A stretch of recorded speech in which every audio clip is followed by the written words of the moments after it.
Laduma was a boy who grew up in the heartland, and in the morning he'd speak to his heart, and come the evening she'd tell him a story, and it would bring up his deepest dream. Laduma, follow your star, while the goal's in your heart. Laduma, follow your star, Laduma.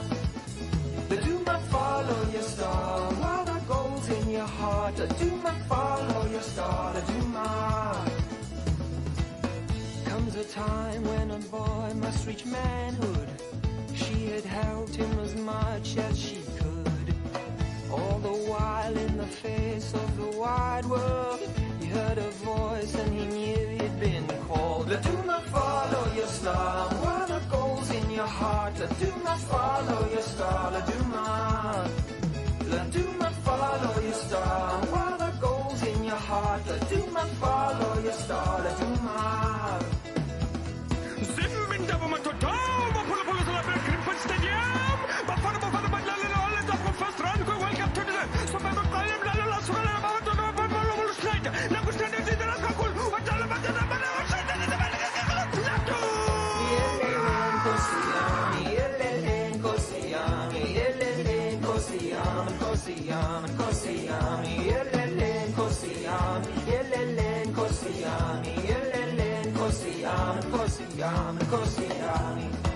Een versie aan de bal, een prachtige voorzet bij de tweede bal. Klaasje en Huntelaar. Geen dit domme kunnen, komt bij de bal. Nee, hij legt de bal terug aan de bij gelopen. Schneider.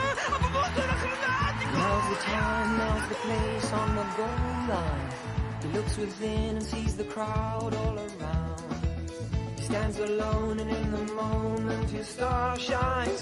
He hears the words at the back of his mind. Laduma, follow your star, while the goal's in your heart. Laduma, follow your star, Laduma.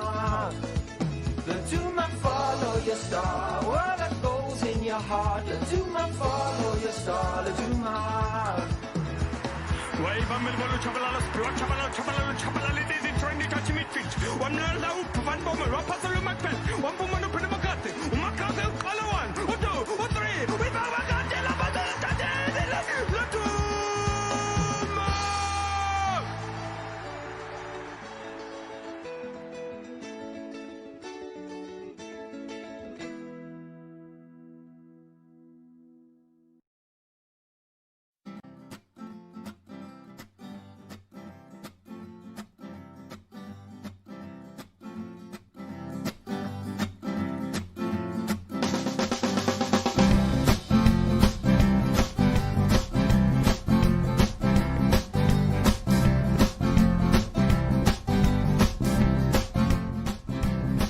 There's a bushfire raging outside my house,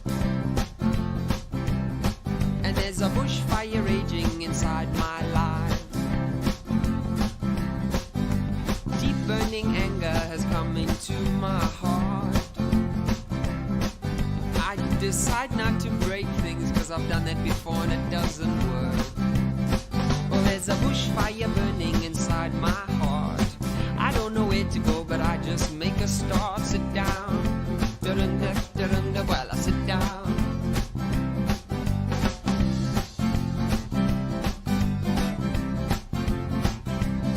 Well, there's a deep, deep, deep, deep, deep, deep desire in me. I'm stuck in a shell, but I want to be free. And I got that weird old funny feeling again.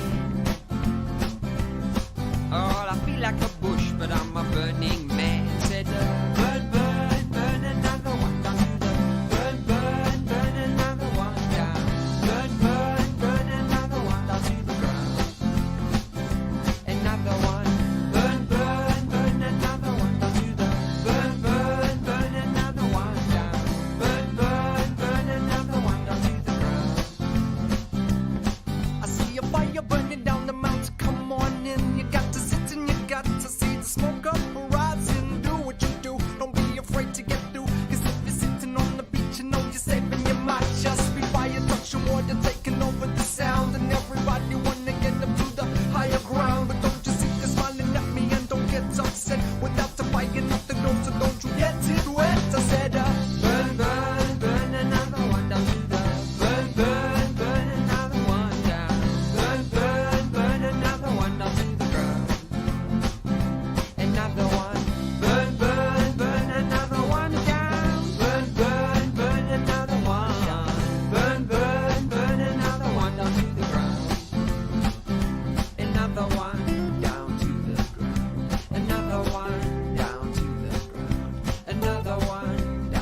a bushfire burning in the world today.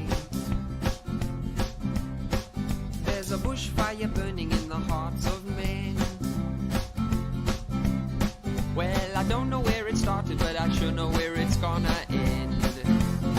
It's gonna go down. Burn, burn, burn, another one down to the. Burn, burn, burn, another one down. Burn, burn, burn, another one down to the ground. It's gonna go down. Burn, burn, burn, another one down. Burn, burn, burn, another one. Burn, burn, burn, another one down to the ground. Another one.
Laduma was a boy who grew up in the heartland, and in the morning he'd speak to his heart, and come the evening she'd tell him a story, and it would bring up his deepest dream. Laduma, follow your star, what are goals in your heart? Laduma, follow your star, Laduma.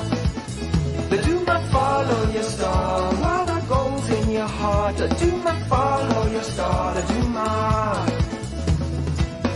Comes a time when a boy must reach manhood. She had helped him as much as she could. All the while in the face of the wide world, he heard a voice and he knew he'd been called. Laduma, follow your star, what are goals in your heart? Laduma, follow your star, Laduma. Laduma, follow your star, what are goals in your heart? Laduma, follow your star, Laduma.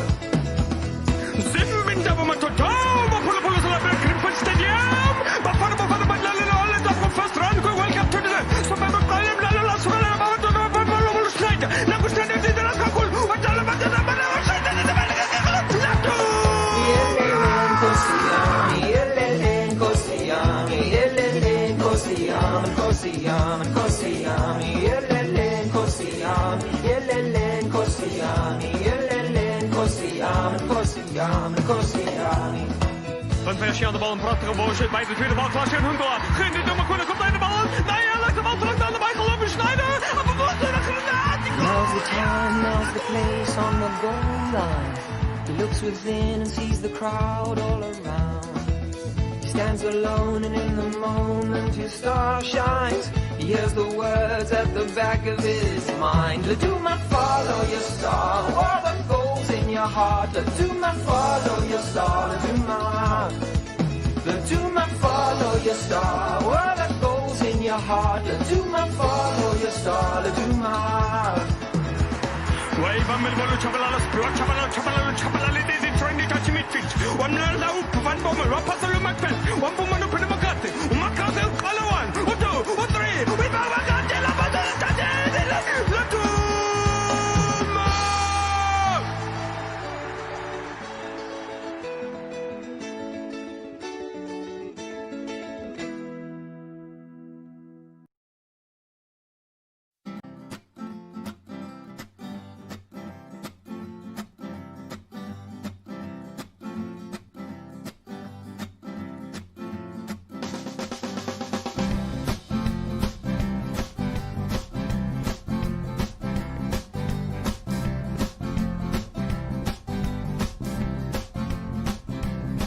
There's a bushfire raging outside my house, and there's a bushfire raging inside my life. Deep burning anger has come into my heart.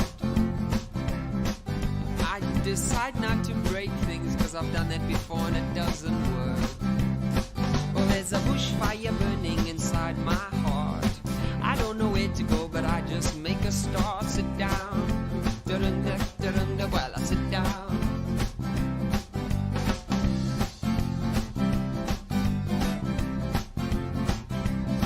Well, there's a deep, deep, deep, deep, deep, deep desire in me. I'm stuck in a shell, but I want to be free. And I got that weird old funny feeling again. Oh, I feel like a bush, but I'm a burning man. Said, burn, burn, burn another one.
And welcome everyone to another fantastic edition of the Live Cook channel, the only interactive show worth watching.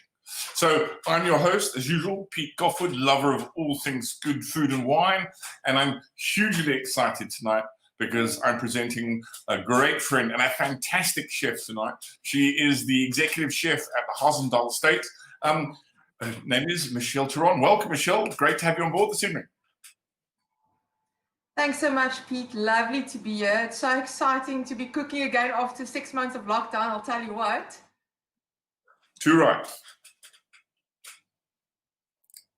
So tell us, some guys, we've got some instructions, some early instructions this morning, just to remind everybody, take them through what they need to have ready. Michelle?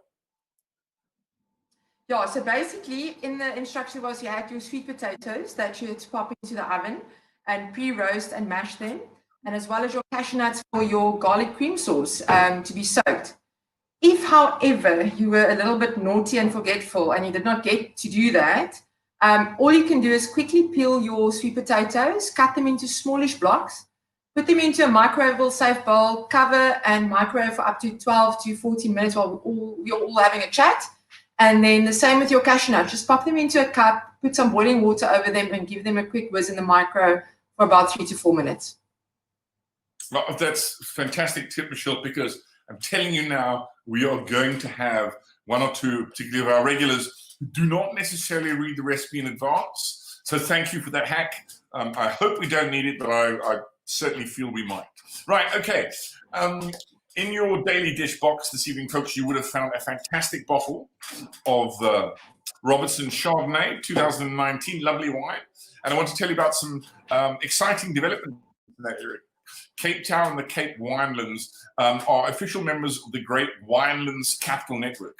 And tonight we're going to explore a unique wine experiences and the vintners along the way of the Robertson Wine Valley. The Western Cape, renowned for its culture and heritage, wide open spaces, food and wine, offers a diversity of scenery and adventure for local and international tourists, has officially joined the Great Wine Capital's global network, the leading global club of major world city regions with internationally renowned wine offerings. The Great Wine Capitals Network is the only wine tourism organization of its kind in the world. One of the benefits of being a member is that Cape Town and the Cape Winelands get to be ranked and recognized along other top wine destinations globally. Cape Town and the Western Cape is one of the top wine producers in the world, and we welcome relationships that assist us in increasing our global footprint for our quality wines.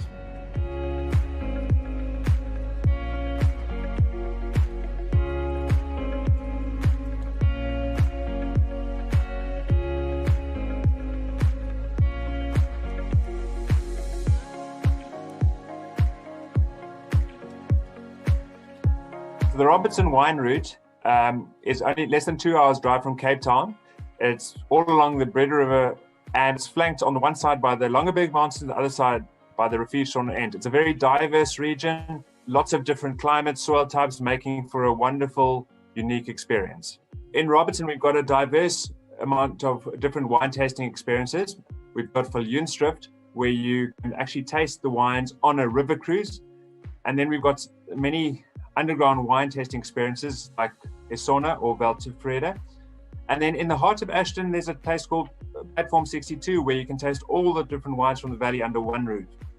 For those of you who are not interested in actual wine tasting, there are a lot of other things to do. You can go rock climbing. The Kloof Pass is some of the finest rock climbing in the country.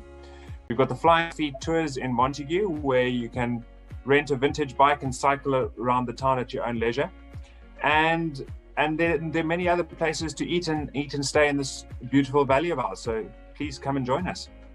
Right, well, we're most largely situated in Montague. We are in the center of a beautiful historic town.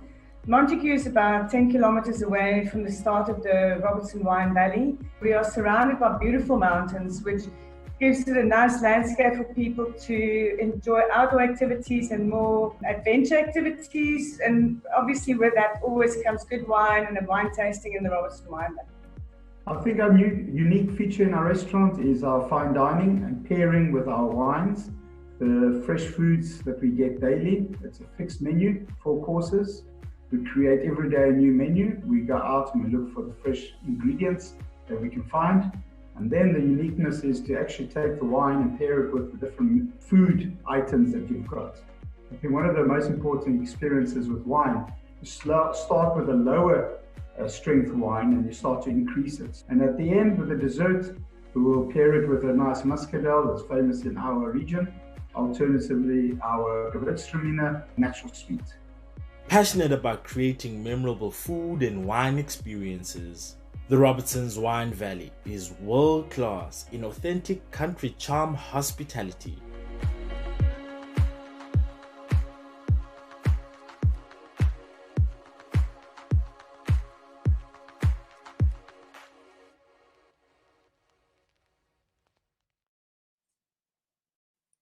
And welcome back. So tonight we're actually going vegetarian. Michelle, tell us it's great to be cooking with you this evening. I haven't seen you in ages. How has the lockdown been treating you? You guys have just reopened Hassendal in this last couple of weeks, haven't you? Like a student again. We were in lockdown for obviously 6 months, so quite hectic, but very blessed to be back and cooking again. So yeah, we're looking forward to welcoming everybody back again on the estate and to come and see all our offerings. Fantastic. So what are you cooking tonight? Okay, so tonight we're going to be pairing one of my all-time favorite dishes, the almond and sweet potato gnocchi with a cashew garlic nut cream and just some pan-roasted veggies. Fantastic. I must say this is our first vegetarian dish, our first plant-based dish on online. What's the attraction of that style of cooking for you? I think, vegetarian food or plant-based is very underrated for all us meat eaters. And, a lot of chefs feel it's very intimidating, or even if you're cooking at home, you feel like doing plant-based is super intimidating, which it actually isn't. About 4 years ago, I started a journey in my life wanting to be more healthy, getting more active, and I really started getting interested in plant-based cooking and vegetarian as well, because I wasn't eating so much gluten anymore and all of those kind of things. And you know what? Taking normal recipes to still make good, tasty food, and then just applying plant-based approach to it is super interesting, super exciting. So, I'm standing here tonight cooking with you all, but I'm still learning and as I go along as well. So I think it's important for us to know that plant-based is super healthy. It can be super fun, and we don't always have to have meat with everything, although I'm an absolute meat lover, as you know as well. So yeah, it's very much exciting. Look, I agree with you. I think it's not necessarily it's a vegetarian approach. It's just sometimes we're just leaving the meat out for an evening. It's not a case of going over to the dark side. Everyone likes a bit of change it up a little bit and to keep it healthy. Okay, great. So it's fantastic cooking alongside Michelle. We're not going to get to it just yet. We have a couple of corporate groups that are joining us and cooking along tonight. We have Team Global Pro. Hope you guys have fun cooking together. And then, of course, we have one of our great partners from SAFM, from the Pomelo Show. We have Pomelo joining us this evening. And we are very, very lucky to have the man behind Hot Water, who is also the man behind our catchy show tune, the music you listen to the intro. So Donovan, welcome aboard. Great to have you cooking alongside. And then we also have from Destinate, we have Mariette joining us, and then Lauren from Minky. So also welcome to those of you cooking for the first time. It's going to be a good fun evening, and I know we've got some regulars joining us as well, so great to have you on board. So Michelle, are there any special ingredients we might need for not ingredients, utensils that we're going to need for tonight's cook? Well, you're going to have a slotted spoon to take your gnocchis out of the boiling water, maybe a pair of tongs for blanching your veggies, just take it out, a bowl of ice water ready, just to put everything that you're taking out of the blanching water into your ice water to stop it from cooking and going wilted or brown, as I want to, because we're working with a lot of green veg. But other than that, I want to say we're going to have fun. So if we have to run and grab a spoon or grab a fork, it's fine. We will survive. Cool. Well, as we know, most people are cooking either for 2 or for 4, so they should have some handlangers if they need to run and get an extra bit of equipment or another bowl or something on those lines. All right, so most of you cooking at home would have your ingredients out on your counter by now. Michelle, why don't you take us through your ingredients for your dish? Okay, super. So I've kind of packed out the box already. So the first thing we're going to start with, obviously, is your sweet potatoes that you took out and roasted and mashed already. Then we've got some almond flour from Wellness. We've got our tapioca flour.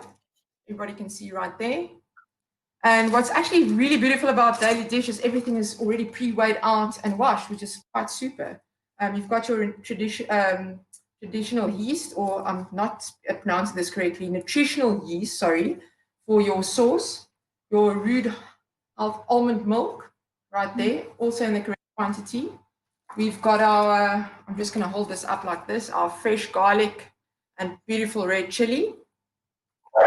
And then we've got, so we've got some kale, we've got some beautiful baby spinach there, as you can see, and also tender stem broccoli. You can also use normal broccoli for this. I just like the tender stem one because when you plate it up, it really looks cool. And then we've got some Robertson's Herbs and Spices veggie seasoning, which is really beautiful. You can use it to season your veg. You can put it in the blanching water, as we're going to do now for the gnocchi as well as for the veggies. And then we've got some pre-weighed out fresh herbs, thyme, Italian parsley, as well as fresh rosemary. Rosemary works very well with mushrooms with the flavors. which is beautiful. And the parsley we're going to chop up later and just end off our dish with, as you do with most Italian dishes. I've got my cashew nuts in a bowl. You can't really see it. I don't want to mess up the water now. We'll drain it just now, which has been soaking for a little bit more than an hour.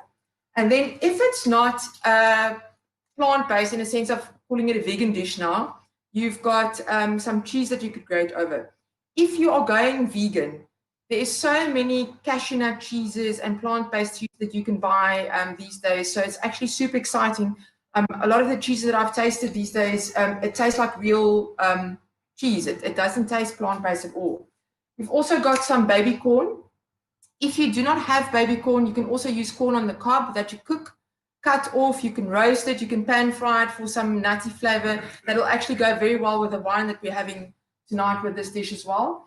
And then here I've got my beautiful pre-roasted mashed sweet potato. Oh, this light's quite bright. I hope everybody can see.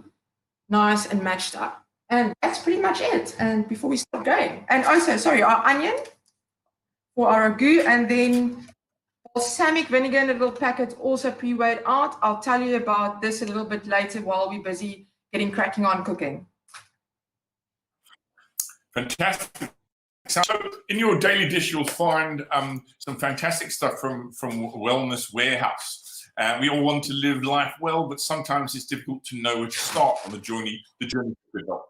SA's leading retailer, Wellness Warehouse, boasts 34 stores nationwide, offering over 10,000 leading health, food, beauty, baby, and eco-home products, with dedicated in-store wellness consultants to help you find just the right solution for your unique needs. Visit wellnesswarehouse.com to find out more. So, our wonderful friends at Daily Dish have prepared and packed the delicious and fresh ingredients we receive for today's cook. They deliver easy to follow and pre-proportioned ingredients to your doorstep every week.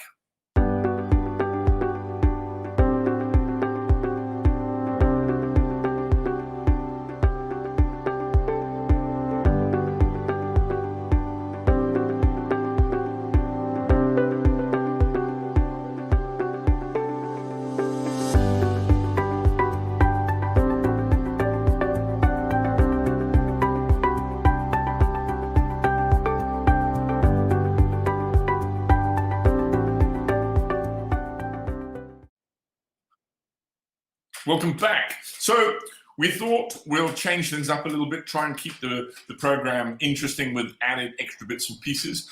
And so for that purpose this evening, we welcome a special guest tonight. We'd like to welcome Harry Milk. Harry is a Cape wine master who believes that wine is a great tool for not only connecting, engaging, but also telling stories, whether you're a connoisseur or just the average Joe. His latest endeavor, Harry's Big Wine Adventures, is the ultimate in wine experiences with particular focus on storytelling, the storytelling of the South African land windscape. Wineland landscape, sorry. Hey, Harry, how's it going, mate? Hi, Pete. Yeah, thanks. Thanks for the intro. Yes, everyone, welcome. My name's Harry, and my job today is to share some information and stories about the Robertson Winery, the wine, and the region. So here we go. You know, you saw in that video where they spoke about the Robertson region, and it's known as the Valley of Vines and Roses. It's also known for breeding championship horses. But when I think of Robertson, I think of an attractive place. I think of a warm place, not only because of the temperatures that it gets or it reaches in that area, but also because the warmth of the people that are there, the hospitality that they show, and that you find in Robertson. I also think of color. Robertson is interspersed with these beautiful plants. You've got bougainvillea, you've got the jacaranda trees, you've got roses at the end of the vines, and you've got the red and yellow camas. And I think that's a good summary of the people of the area: warm, attractive, and colorful. You know, when you think about Robertson as a wine-producing region, yeah, in the video it mentioned, you've got, it runs along the Breda River, where you've got the Langebird Mountains and you've got the Riviersonderend Mountains. And the Breda River runs in between those two mountains. And this is a life source to the Robertson Valley, not only for wine, but just for people's livelihoods. And the streams that come down from the mountains are so important in providing the much necessary, much required irrigation for the vines. You must remember that Robertson is a low wine rainfall region with only about 400 mils per year, which is not sufficient usually just for the grapes. So, and then when I also think about it as a wine producing region, I think of it in terms of it being diverse. It's diversity. It's diversity in terms of its topography, where you've got the vines sitting in the riverbeds all the way up along the plains and up into the mountains. You've also got diverse soils, where you've got light structured alluvial soils all the way to dark, rich, red, brownish, heavy structured soils, interspersed with limestone, which is great for Chardonnay. You've got a diverse cultures and stories, and I'm guessing languages. You've also got a wide range of grape varieties. Speaking about the grape varieties, Chardonnay's, Robertson's really known for white varieties. When you're looking at the premium wines, we're really talking about Chardonnay, Chenin Blanc, and Sauvignon Blanc. But more specifically Chardonnay, because Chardonnay, because of the limestone deposits, which enhance the flavor profile and give it a natural high acidity. Robertson is also known for red varieties such as Cab Sav, Shiraz, and its Pinotage. Robertson Winery, which is the wine you've got today, I just want to make a quick correction. The wine you have got is the 2020, not the 2019. Robertson Winery started in 1914, and it took over unoccupied or unused church, which was built by missionaries and the community, and they converted into a winery in 1914. It's a grower-owned winery, meaning that those who grow the grapes own the winery, and the grower grape families are interspersed across the whole of the Robertson Wine Valley, through the 9 wards, and amongst them, they cultivate 2,400 hectares of vines to bring the wines, bring the grapes to the Robertson Winery, and to help it be the successful entity that it is. You know, and I love this because what you have is you have a collaboration of workers, of farmers, of winemakers, of the community, and of the grape coming together to create something which, and I love this, a bottle of wine, which in turn brings people together and facilitates conversation and fun and storytelling around a table, often with food, which is what we're doing now. Let me speak about this specific wine. So yeah, we've got the Chardonnay 2020. Chardonnay as a grape is what I would call a neutral grape, meaning that the flavors that come from it are more influenced by the winemaking techniques than what's actually in the grape. So whether you use oak, malolactic fermentation, there's a whole lot of things that go. I'm not going to get into that detail. And then I guess simplistically, if you talk about Chardonnay, it's on a spectrum from your light, fresh, fruity, unoaked styles all the way to the more structured, oaked, savory styles. This wine that we've got today is sort of in between. It's young and fresh and fruity. I'm picking up nice melon. Yeah, nice melon. I pick up a little bit of citrus. And so the fruit's definitely coming through there. It's also slightly oaked, and that oaking is provides a little bit of nuttiness for me. Chardonnay as a grape generally, on the left side of the spectrum, pairs nicely with sort of white meats that haven't been flavored too much, fairly simplistically made, white fish, chicken. And as you move along the spectrum, you get to more flavored meats that are maybe roasted and with sauces. And this sitting in between, it does both. And if you look at the meal that we have tonight, and I'll probably need to chat to Michelle to see what she thinks about the pairing. But for me, what I have here is I've got the freshness and the fruit. And Chardonnay typically has an oiliness and a butteriness. And I think that this creaminess of this wine will go well with the creamy sauce. I think that the oaking, which provides a nice nutty slight nutty finish will go well with the almonds and go well with the nuts in the sauce. And then, I guess some people would say Sauvignon Blanc would go with the green vegetables, but because this is on the fresher style and it's got a nice piercing acidity, I think it also lends itself well to the green veggies that are in this dish. Anyway, I'm not sure. What do you think, Michelle? No, I totally agree. I think it's always difficult as a chef when you are having to do a food and wine pairing, or you get wine that needs to be served with your food, and you don't necessarily always have the time to quickly do a tasting and a pairing and check beforehand. And this actually worked out so well, because I sent the dish through, and when we got the wine, it was like, okay, this is brilliant because it works with the veg, it works with the gnocchi, it works with the sauce. So we were winning at life with this, actually.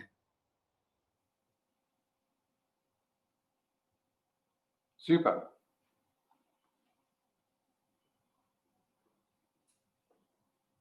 I think, and Mary, I think this is an excellent wine for the dish we're having tonight. So don't forget, folks, if you want to cook along on our next episode in November, to buy tickets from Web Tickets or to go to the Food Guru app. Food Guru makes it even easier to enjoy weeknight dinners. Now you too can master the art of cooking and order your favorite live cook channel dinner box through the easy-to-use foodguru.menu application. Bring your household together and get cooking with Food Guru today. Now, we want this to be as live and interactive as possible, so please, for those of you who've done this before, know how it works. For those of you doing this the first time, please send us in your questions. Use the hashtag #LiveCookChannel and comment in the comment below if you want to know something about the wine, something about the dish, or just general questions from myself and Michelle.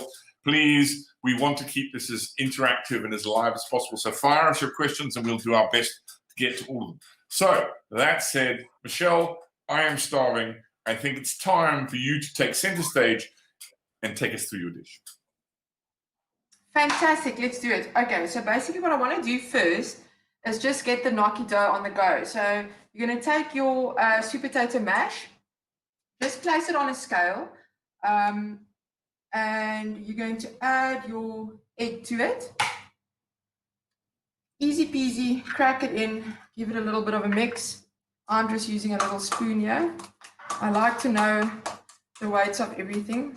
Luckily I'm going to say it now, most chefs might kill me now, but with savory cooking, you can kind of wing it a bit. It's when it comes to pastry and baking where it's an absolute science and you have to kind of super follow a recipe and make sure that everything is weighed out properly and scaled out properly. So my egg is now mixed in. I hope everybody can see. I actually think I want to move to the stove top here and just give you a quick show if you guys can actually see it.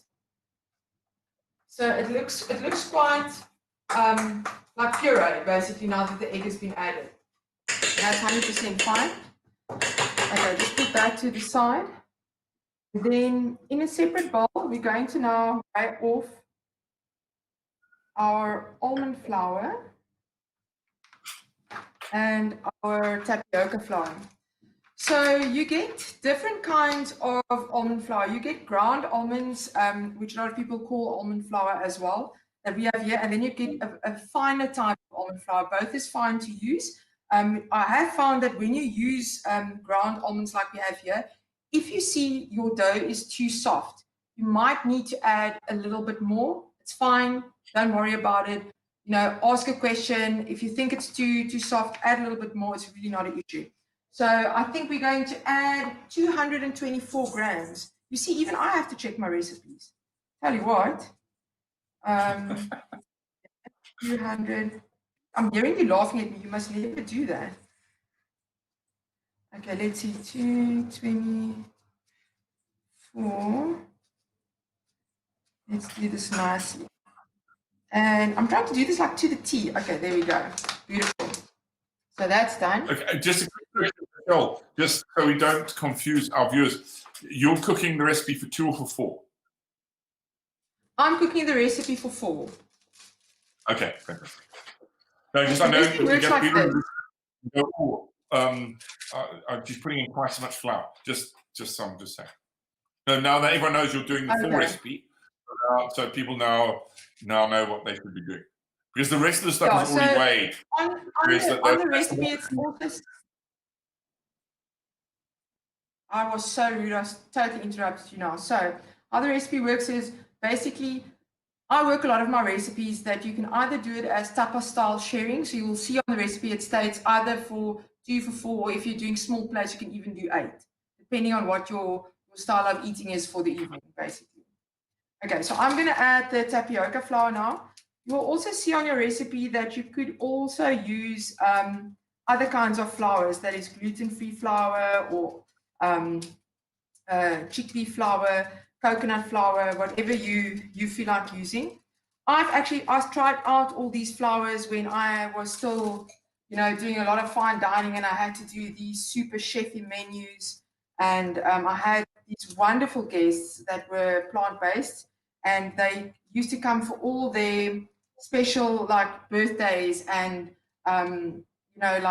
celebrations. And obviously I can't give them the same menu every time, so it really got me like cracking on how to do plant-based menus and do something different every time. Okay, so now you've got your flours right. Basically what we're going to do now, I'm just going to get a bigger spoon here for a moment. Just give it a quick mix. So your flours look like quite a lot, but you need this to bind your dough, or to form the dough. Now, since I'm now also working in a kitchen where my friend has got a lot of treats and things, I found some very interesting salt here. Like it's beautiful, This is the awesome thing about cooking. You see things and you're like, okay, right, I'm going to try this. So dried garlic in there and some herbs. So I'm actually going to just chuck this into pestle and mortar just because I can. And you guys feel free, whatever you have and spices you like and seasonings, you can basically use to season this gnocchi dough.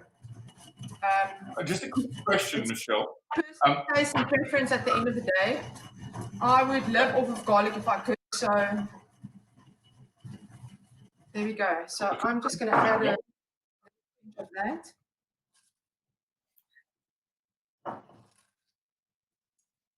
And give it a quick mix through. What I'm going to do now is quickly start adding the flour to my sweet potato mix. So we have a question. A question. Where does someone saying that? Where would you get a super sexy kitchen scale like yours? So I do actually super sexy red. This I actually bought at Yappie Chef, to be honest. I'm a real sucker, like most women go out and buy shoes and handbags. I go into kitchen stores and buy gadgets. I kind of like that gadget line. Oops. Okay, but although I've seen you're not afraid to buy the odd handbag and pair of shoes, though, I must admit. Okay, this is true. I won't lie. This is true. You just throw me under the bus here. Like, seriously. Okay, so now people, this is where it gets fun. Get stuck in with your hands now. I'm going to ask my Olympic assistant, best friend extraordinaire, to quickly give me a hand. Your hand, if you don't mind. You can add some flour to the bowl here. So I hope you all have assistants at home. Michelle, if you were to make this again, if you weren't necessarily following this recipe this evening and you were to make it again, could you use other, just like regular flour, if you were not worried about the gluten content? If you can use like cake flour, you can use cake flour, you can use whole wheat flour. The only thing I want to say there is when you're using different types of flours, you're going to have to look at your moisture. So you can add the rest. Because different flours, all of it. Thank you. See the boss in me coming out there. You have to look at the moisture. So you might need to add more egg. But again, this is pretty much foolproof. So if you're using whole wheat, for instance, you're going to need more liquid. It's the same rule applies for the percentage of water you have to add to when you're baking bread. Not getting technical at this stage. It needs to be worked properly. Yeah, you're after certain consistency. Okay, sorry, we have a question from Angela. Is the two flours sweet potato. Yes, that's correct. Yes. You mix your 2 flours, and then you've mixed your egg and your sweet potato, and then you mix the lot together. So you've got your weights there. The almond flour is 2 to 4 grams, and your tapioca flour is 240 grams. If it's a little bit less or a little bit more, not a train smash. Okay, Brenda's got a question. She doesn't have a scale. How much is tapioca in cups? You're looking at about probably 200 grams. You're looking about 1 cup. You're looking about a cup. It's about a cup. Cup of each. Yeah. So anyone who doesn't necessarily have scales, you're looking about between give or take a few grams. 1 cup of the flour of each of the flour will give you the equivalent of what you need. Okay. So since I'm talking like an absolute champ at the moment, because I've got the gift of the gab, the flour is going everywhere, but basically, you know you're on the right track if your dough starts looking like this and your bowl starts coming clean and everything starts coming away from your hands. So I'm just going to hold this up right like this. I don't know if everybody can see. So cool. You can see this dough it's not sticking to my hands really. Now you're on the right track. So what we're going to do now is we're going to just place this dough to one side. And just give it a quick rest. It can just chill along while we are going to move on to our veggies for the moment.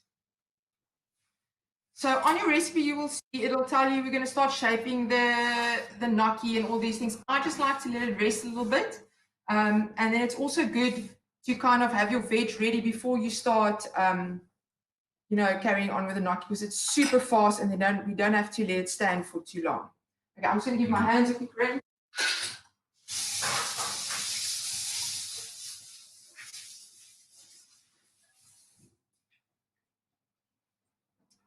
Okay, super. So what we're going to do now... We have a question from Sylvia. He has 150 grams. Should she add all her tapioca flour?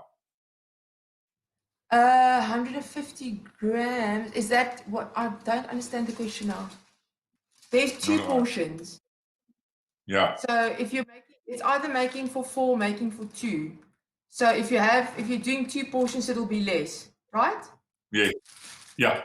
Yeah. Okay. So the answer is add it all. Yeah. Okay. Don't forget. Sorry, Carla. Don't forget, folks. So let me just clarify something to people watching who haven't watched this before. There are 2 boxes. You can either order a box for 4 or a box for 2. So that is why we're saying that sometimes if you've got the box for 2, the measurements of flour might be a little bit different. But most of your ingredients will be weighed out for you. And so if you've got all the tapioca, that's pretty, because you obviously have the box for 2. Michelle would use more than you would need because she's cooking for 4. Okay, so I hope that makes sense. Basically, to quickly start with the green veg first, because I want it to be ready before we start cooking in the pan and everything. And the sauce is so super quick because everything is cooked already. This is basically just kind of ending off. So we've got a beautiful bunch of kale here that you got in your box, super seasonal, beautiful. So what we do with this, we cut it off the stem. You can see like that. So we'll cut these off like so. But also don't chuck away the stems, guys. Everything can be used. What I usually do is I dice up the stems and I blitz it up to make a pesto, like you would normally do with basil or any other herb. So it's you really don't have any waste. I saw a great tip recently. I saw a great tip recently regarding kale.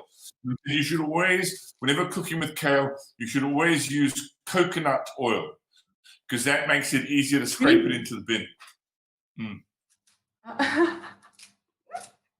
Okay. Sorry, I like kale because it's also a super nice snack as well. Love making kale chips in the oven. It's so quick and easy to do, and I've made such a lot of spices recently, and you can literally spice it with pretty much anything, which is great. Okay, so with the stem broccoli, I literally leave it as is. Don't be afraid to use everything from the veggies. I literally just cut off the ends because they do tend to go a little bit dry or discolor once they've been harvested. So I just cut all of those off and set those to the side. So guys, you're all very lucky. This has all been blanched, washed for you, so I don't have to wash them. The kale, we can put to the side like so. That'll go with the baby spinach. And then your broccoli, what we'll do is I'm going to take this Robertson spices. I've already got, guys, for the blanching, you see on the recipe stage, you have to have a pot of water like boiling. So this, I just turned down a little while ago. I'll bring the heat up again. Just check that I'm doing this properly. Michelle, just a question for people who don't have the basket. Are there other sorts of green veg you could use for this? What else, apart from kale and the tender stem broccoli, other sort of veg could you substitute? It doesn't even necessarily have to be green veg, you know. It can be, you can use tomatoes, you can use baby marrows. It literally depends on what you like at the end of the day. It's I try not to be I'm cooking tonight like I would cook at home for my friends and for my family. So there isn't so many rules. It shouldn't be, it should be fun. So if you like baby marrows and you like something like cabbage or whatever the case may be, use it. If I would be using cabbage, I would add bacon to it, for instance, because cabbage and bacon love one another. Yeah. Brussels sprouts, even better, you know. I know you don't. How important is fresh produce? Super important. I think if you can support your local supply, your local farmers, that's pretty much what you need to do. At the end of the day, if you are going to use frozen things, it should only be when fresh produce is not available at all. Yeah. Yes. I don't know if you agree, but those situations arise. But if you can support local farmers, definitely do. Look, I think unless you're cooking for 5 kids and you have a steady job and you have to come home and cook for a whole family and you don't have the luxury of shopping in supermarkets, then maybe you can get away with frozen ingredients. But generally, it's better for you and those you cook for if you do a bit of shopping. It's actually cheaper as well if you actually go and spend some time in the supermarket and buy fresh ingredients. Okay, if you didn't get the Robertson spice, I would recommend, look, if you've got fresh lemon, you can use that. You can just use normal salt, add a little bit of black pepper. I like a little bit of red pepper, cayenne pepper. Pretty much any seasoning that you like, you could add to this. This is just to quickly get the veg slightly soft so that you don't char it in the pan or start burning it while cooking it in the pan. You have to, you do need a little bit of crunch still in green veg. I feel that's very important. It obviously makes it taste better, look better aesthetically. I mean, gone are the days where we used to cook like our parents, where everything was grey. Yeah. Oh, geez. I hated Brussels sprouts for years just because they were always overcooked and slimy and nasty. And it wasn't until I had some really crispy, crunchy, nutty Brussels sprouts that I actually fell in love with the vegetable. Only because it was cooked properly and I was just so used to having it so badly cooked. Yeah. So obviously, so back to that Robertson veggie spice. So basically, you're saying it's just the seasoning that you're using. So you can actually flavor that with whatever sort of spice mix, or just straight salt and pepper, or you can throw in whatever you fancy, really. Okay, so Andrew Smith is just asking about recapping after the dough. So after the dough, I quickly just want to blanch the veg. So that's kind of out of the way. And it's ready to just chuck in the pan. It's just going to make it easier when you start plating up your dish. So again, everything in the recipe so you can have it ready. But once you start cooking, it's easier to kind of work in a certain way to make sure that you're ready to plate up. So I'm just going to show you guys quickly. I've blanched the tender stem broccoli. I'm just going to put it now in a bit of ice water just to stop it from cooking so it doesn't go gray and all gross like Pete and I were discussing. So I've got a bowl of ice water. Just going to give it a quick dunk in there, like so. And it's literally just to stop it cooking. So it's like a bouquet of flowers I'm taking, rinsing off, and just putting back into the tray and putting it to the side. Okay, I'm going to put that to one side quickly. So next up, I'm just going to take these baby corn. Now, remember, on the recipe it states also, while the recipe I gave, that you could use corn on the cob. So corn on the cob, you can either, look, if you're brine tonight and you want to put some corn into some foil, add some seasoning, and then chuck it into the coals, even better. It'll make the dish taste even better. Or you can use baby corn as we are doing now. I'm literally cutting them just lengthways in half as so. And but you can also just boil your corn like we all are used to do, and cut it off the cob and just slightly even fry it in a pan. It's pretty simple. You kind of need to use your own imagination regarding that. I always say, you have to make a dish your own at the end of the day. This is one thing that I have to give kudos to a chef that I worked with for many, many years. Actually two, but the first one, Bruce Robertson. Pete, you knew him very well. Yeah, he was my mentor. Good lad. And he was all about thinking out of the box and kind of cooking from the heart and from the soul. So you shouldn't be scared of trying new things, even if you're following a recipe at the end of the day. Although if Bruce was here this evening, if Bruce was here this evening, we'd have to thread those baby corn on a porcupine quill. And then there would be a little flag written in his own handwriting on rice paper surrounding it. Do you remember those days? Because I still do. I still do. Okay, so our corn is prepped. Okay, just sorry before.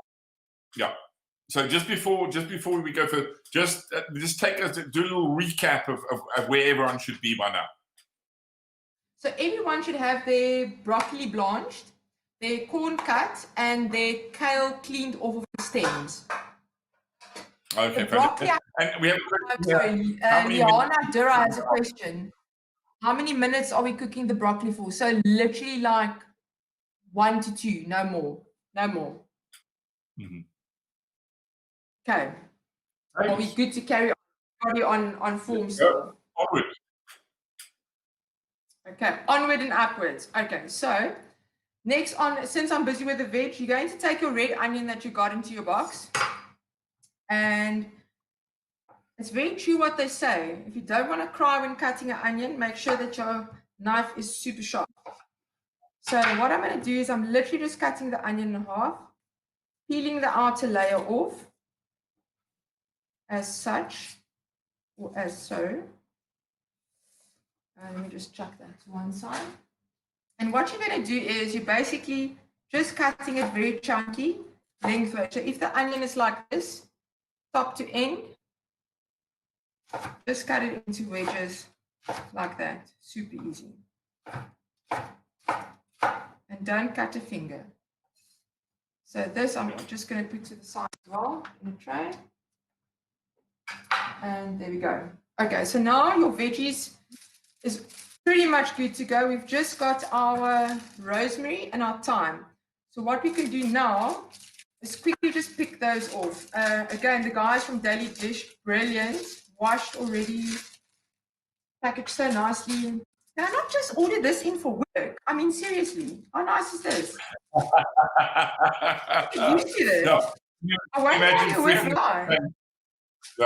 freaking them out and saying, I would like to order this, the boss is listening but I to me need now. 24. Okay, so rosemary, just put it off the stems like so.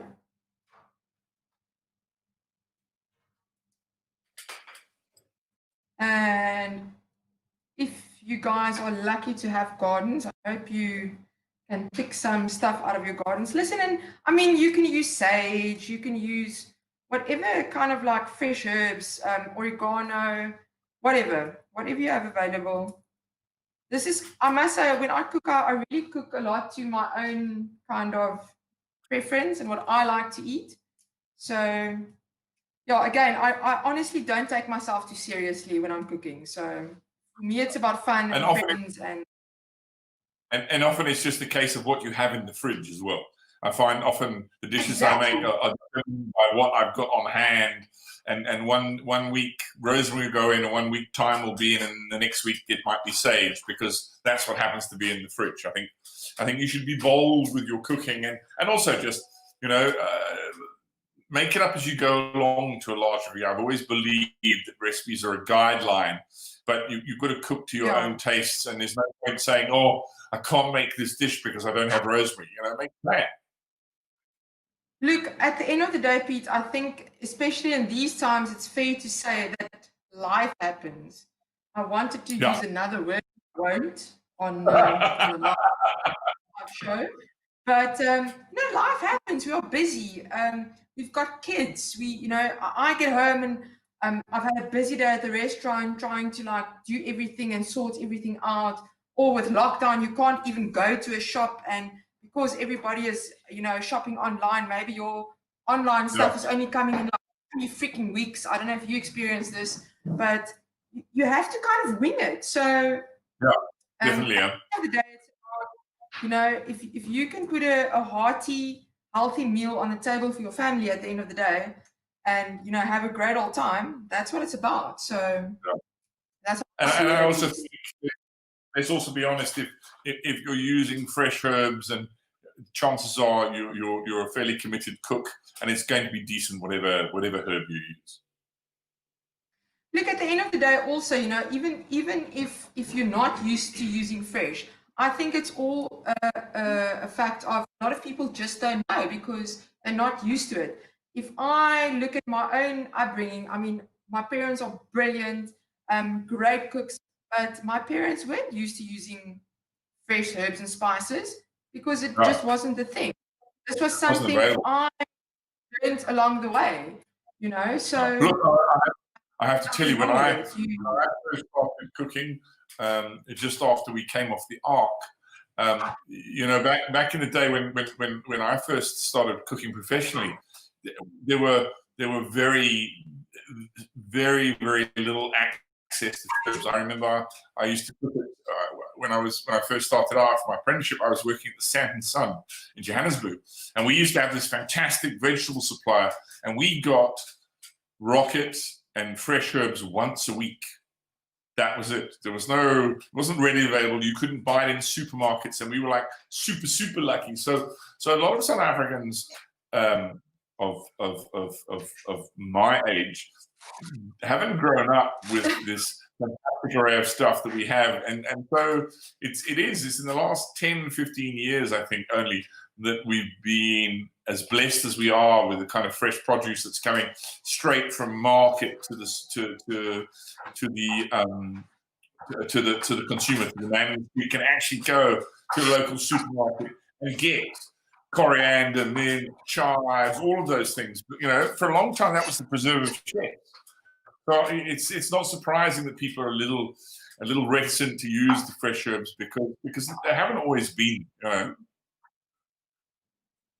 Okay, so Michelle, just before we carry on, we have one or two newbies who are suckling a little bit, and suckling or just need a little recap from the very beginning about going through the dough to make sure they haven't forgotten anything, and then just take us to where you are. Let me just quickly move our herbs up here. Okay, so basically we started off with our dough, which was our mashed sweet potato that we mixed with our egg. Once that was done, we've weighed out our almond flour and our tapioca flour and gave that a little bit of a mix, and then just added seasoning, be it some pepper, some salt. I found this great pot of like garlic and herb and coarse salt mix that I quickly just bashed up in the pestle and mortar, added it to that, and then you gradually add your flour to your sweet potato. It's going to look like your sweet potato is too little to handle the amount of flour, but that's the point. You need a dough that can handle being shaped and being blanched in the water, which we're going to do momentarily. But I'm just going to show you guys, this is basically, I mixed this for a long time while Pete and I were chatting away, but this is kind of what you want. A pliable, it almost looks like kids' Play-Doh, if I can put it that way. If it looks like that, you're on the right. Yeah. Okay. After that, I skipped to the veggies instead of shaping the dough, because it's always nice to let the dough just to like chill a little bit or relax a little bit. The ideal would have been to kind of make your dough, wrap it up, stick it in the fridge and leave it until tomorrow even if you wanted to. I mean, in the industry, that's what we do. If I was cooking this for a function or whatever, I would have made it a day before, wrapped it up, put it in the fridge. Or if I make this at home for myself, I make a batch, shape it up, and then leave it on a tray and I freeze it. And then you can put it into like portion size little packets and chuck it in the freezer and keep it there for at least 3 months and take out what you need for before blanching it. So after your dough has been made, it's resting now on your bowl. It's nice, it's pliable, it's ready to go. I started with a veg. So obviously baby spinach, it's already been washed, it's happy, it's in the bag, you can leave that as such. I took the kale and I just literally cut them off the stems. So basically you've got little kale pieces like this. I just cut it off the stems. Tonight we're not going to be using the stems, but you could, if you want to, keep it and use it to make a pesto recipe. You don't have to blanch it when making pesto. Pete might want to kill me right now. He will probably want to fight me on this. But I promise you, been there, tried it, chuck it in a blender, add your either vegan cheese or just nuts, few of olive oil, seasoning, and Bob is your proverbial uncle. It works like a gem, and you freeze that as well. So we're literally not wasting anything, and you've got a beautiful pasta sauce going whenever you're cooking again. Okay, so after the kale, you've taken the tender stem broccoli, already had a pot of water just gently simmering on the stove, added 2 teaspoons of the veggie seasoning. If you don't have the Robertson's veggie seasoning, add some grounded black pepper, some salt, whatever spices you basically like. You need to flavor your water. Whatever you are blanching in, that's going to flavor up your veggies as you go. Before you start blanching though, please have a bowl of ice water just ready so that as soon as you take your veg out, chuck it into the ice water just to stop the cooking process. So you'll see my broccoli is beautiful, green, bright, happiness, but it's cooked. See. And then you've got your baby corn. I just cut those in half. These are nice. They're sweet. They give some crunch, some texture, so we do not have to pre-cook them. If it was corn on the cob, you would have pre-cooked those. Okay, so everybody is loving the wine. Cheers, people. I'm glad to hear that. I'm just seeing the wine comments. Okay, so, and then the onion, we took, and I think Pete helped me. This is what? Spanish slice, Spanish cut, hey? Yeah, all right. Pretty much, yes. So basically, just cut it like this. If you want to dice it, again, guys, whatever works for you, as long as it's peeled and chopped, happiness. So now all your veggies except for the mushrooms are done. So I'm going to take my mushroom just quick. You can open that up. Can I just ask, is everybody on track now? I'm going to see if I get some comments. Let's see. I reckon if they haven't caught up by now, we've lost them forever. So I reckon that you've done. Now explain the entire recipe twice, so we can safely move on. Okay, so we've got a brown mushroom and we've got some button mushrooms. Okay, guys, again, literally, if you wanted to, you could have kept them whole. I'm slicing these buttons just in half. I don't wash mushrooms. Mushrooms soak up liquid and go soggy and gross. You don't want to do that. What you would do is once you get your mushrooms, literally take a piece of paper towel. I actually have a piece here. I'll just quickly show you guys. Take cotton roll, paper, kitchen towel, whatever, and you literally just give them a little brush like that. These have already been done for us, so we're lucky. Obviously, in restaurants, you could peel them. You can, but we are so not doing that tonight. You can just brush them. Please don't rinse them in water. It takes away all the flavor. And yeah, it's no good, no good. So if there's ones, just call to them. And another thing, guys, seriously, I think it's always good to invest in good kitchen utensils. Like invest in a good knife, even if it's only a paring knife and a chef's knife. It's just so much easier to get stuff done in the kitchen, right? I was going to say that's a very cool looking cleaver you have. This is inspired by you, Pete. You see now, I just need another. Okay, so the dry mushroom again. Guys, if you want to be super chefy and you want to make a sauce or you want to dry out some mushroom skins, by all means, feel free to peel it. I'm so not doing it because at home I don't do things like that. I think if you keep your skin on, it has the flavor. I'm still waiting for people. I've never ever. I've worked in hotels where everyone peels up. I've never understood the whole point of peeling mushrooms. It's actually a very satisfying thing to do. It's actually quite fun to do, but I just don't see the point in it. You're just taking away flavor. Yeah. So basically, because I'm cooking for 4, I use this whole packet, which is I think 150 grams, if I'm not mistaken. Just check there for me, my Olympic assistant. Yeah. Everyone must just use the whole packet. So it's a punnet of mushrooms, 250 grams of mushrooms. It's a punnet for the 4. Okay, perfect.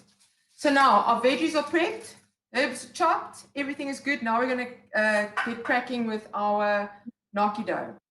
Now, the thing with this is, I'm just going to move away quickly. Hey? I said the moment of truth. The moment of truth. Okay, so we all have extra tapioca flour. So what I'm going to do is I just wipe the table here. I'm just drying it off so nothing sticks here to it. And again, guys, if it does stick a bit, do not fret. Just a quick thing. For those of you who may not have any tapioca flour left, because you might have used it all up in gnocchi, don't sweat it. You can use any flour for this. This is just so when you're rolling out, your gnocchi doesn't stick to the surface. So don't stress if you've used up all your tapioca flour. You can use a little bit of the almond flour, or you can just use some regular flour. Yeah. Because I'm just oh my god, tapioca flour.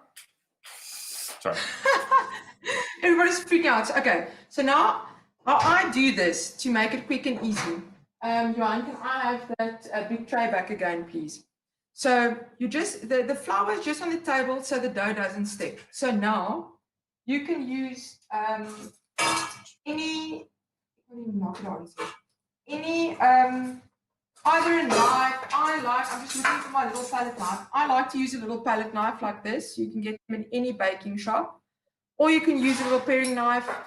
Doesn't really matter. But cut your dough into sections. It just makes it easier when you're working with it. Okay? So we've got 5 balls here. Then you're going to roll out little sausages. Like so. So just work them lightly. And remember, also depending on what flour you use, it might start crumbling. So you need to because remember, like there's no gluten in here at the moment. So, and even if you're using a flax egg, you have to be even more careful because at least we used egg tonight. So that keeps together quite nicely. So there I've got 1 sausage, put that to the side. And we've got another one going here. Almost feel like I should have you unrolling out some of these. Tell you what, just make some space and we can throw this stuff away. Okay. I'm focusing hard on these guys. Are we on track? I'm worried about all my teammates here that I can't see and speak to. I need some comments to see that everybody is on it and happy and. That usually means that usually means everyone's hard at work. When we get questions, it's usually when people get lost behind. Everyone makes great comments how excited they are at the beginning of the program, and when we don't get questions during usually a good sign. It means everyone's actually keeping a pace and keeping up. So don't sweat it. Awesome.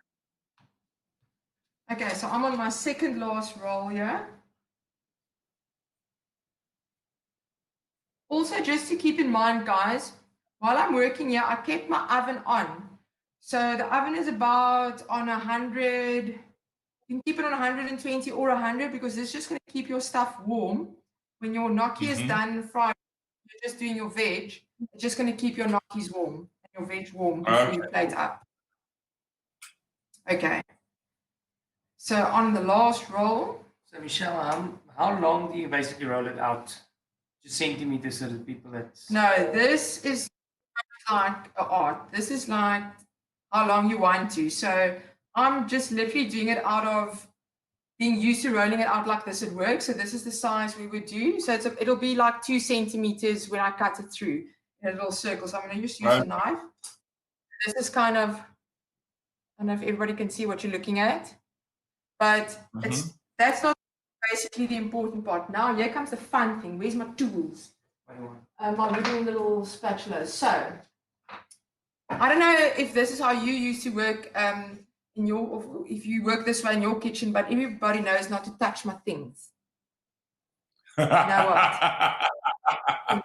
On pain of death. So these are little butter cans. So what you could do is, and I hope all these cameras can see me now, so you're gonna cut them into little sections like this. So I just freehand take a knife, cut them like this, or I use my little spatula. That's what this is for. Cut them like so. This is not rocket science, guys. It doesn't have to be. You don't have to stand with a ruler. Just cut them up. And this is where I need TV time now. I tell you what. There we go. And if one is too small, you just add a little bit. Doesn't matter. So you cut them all up. Centimeters. Yeah, this is about 1.5 to 2 centimeters. Yeah. Just go all that. And the thing, it's actually so nice with this flour. They're not sticking. Look at this. They are fantastic. So this is working very well. And again, if you think you want to add some chopped chives or spring onions to this, or even some toasted chopped up nuts, you could. It actually, well, I just gave myself an idea there. That could be nice, actually. Who's making nuts? Sabina, we haven't used yeast yet. So Sabina's asking, where do the yeast flakes go? We'll get to that in a moment. We haven't used it. Into the sauce. I'm waiting for last. Because the sauce is actually going to end off the plate. This is the hard work we're doing now. The sauce is the easy part. The super easy part. So I'm going to ask you, Hein, to help me. So we've cut the gnocchi. You can either keep it in this shape as is, or what also works nicely, if you, and this is what the Italians will teach you, if you press down with your thumb, just into your gnocchi like that to make a little hole. I don't know if you guys can see what I'm showing you there. If I hold it like this, it makes a little hole. It actually catches up any sauce or meat. If you're doing like a bolognese or something, it'll catch it up if you're not doing the plant-based or vegan one. Or like with the cream sauce we're going to do now, it catches all the sauce. Or I use these are actually little wooden butter pads. So what they use this for traditionally is to actually knock butter when you're making butter. I use it to make my gnocchi. So I would roll the gnocchis once, cutting it up like this into a little ball. As so, I'm just going to put it in the middle of the screen. And then all you do is roll it like so. And then I've got a nice little round little gnocchi like this with a nice groove on it. I don't know if you guys can see the groove in the writing. But these are quite very cool.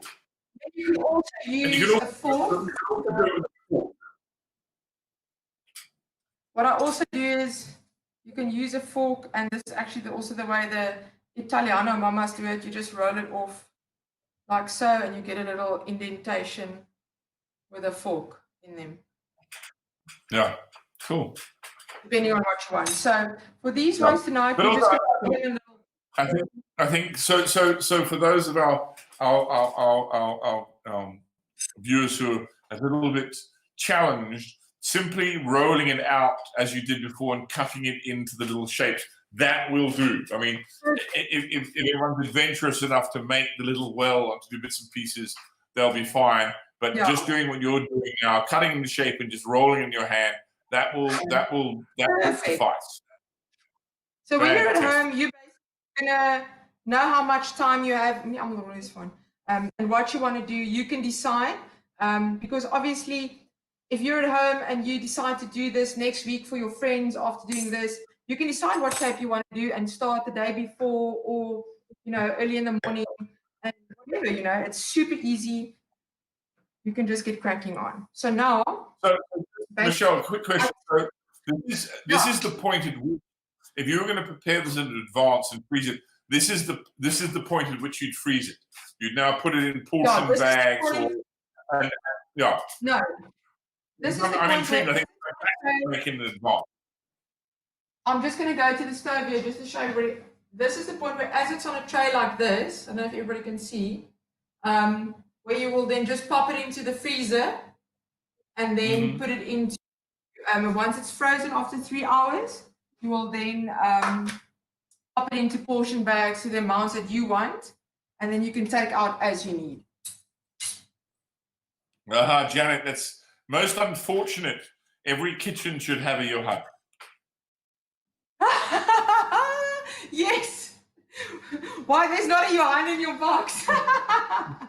No, it's my Olympic assistant. Okay, guys. So basically, now once your gnocchi is done, obviously you would like to have that rest as well. So I've got a pot going with boiling water here. I'm just going to turn it up so it gets boiling again. Just get it on. Okay, so while that's cracking on and getting to the boil, I'm just going to add another teaspoon of the spice. Again, you can add just salt, just pepper, whatever you want. I'm going to add some of this spices. It's actually very nice and flavorful. A teaspoon or two. Very quick stir. And that's going to be the water or the stock, basically, that we're going to blanch our gnocchi in. While we're waiting for that to get onto the go, I'm just going to need my chopping board again, please. Thank you. Michelle, just a quick question. When you put in the water to blanch the gnocchi, how deep do the water need to be in the bowl? How much water do you add? You can basically use a deep pot.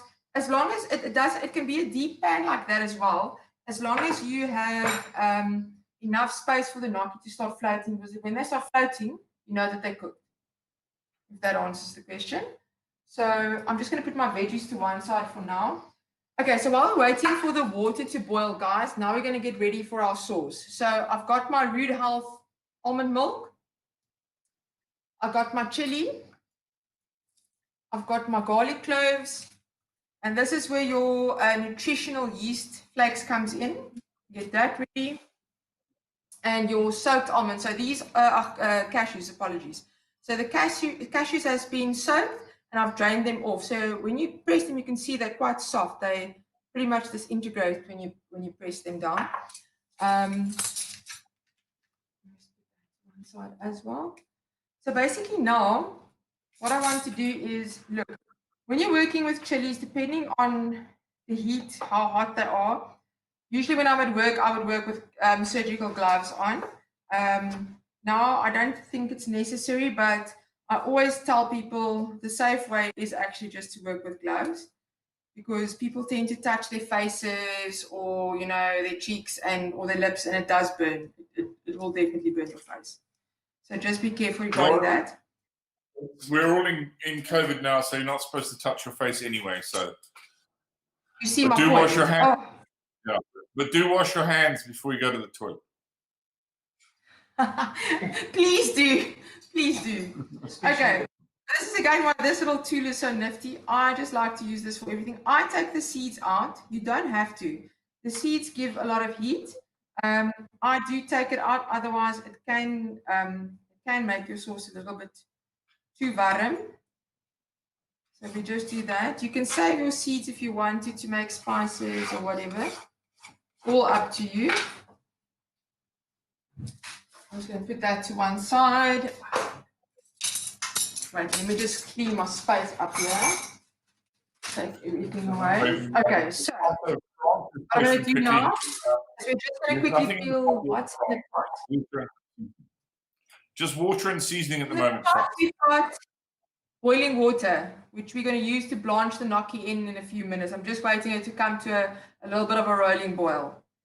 So I'm quickly peeling the garlic.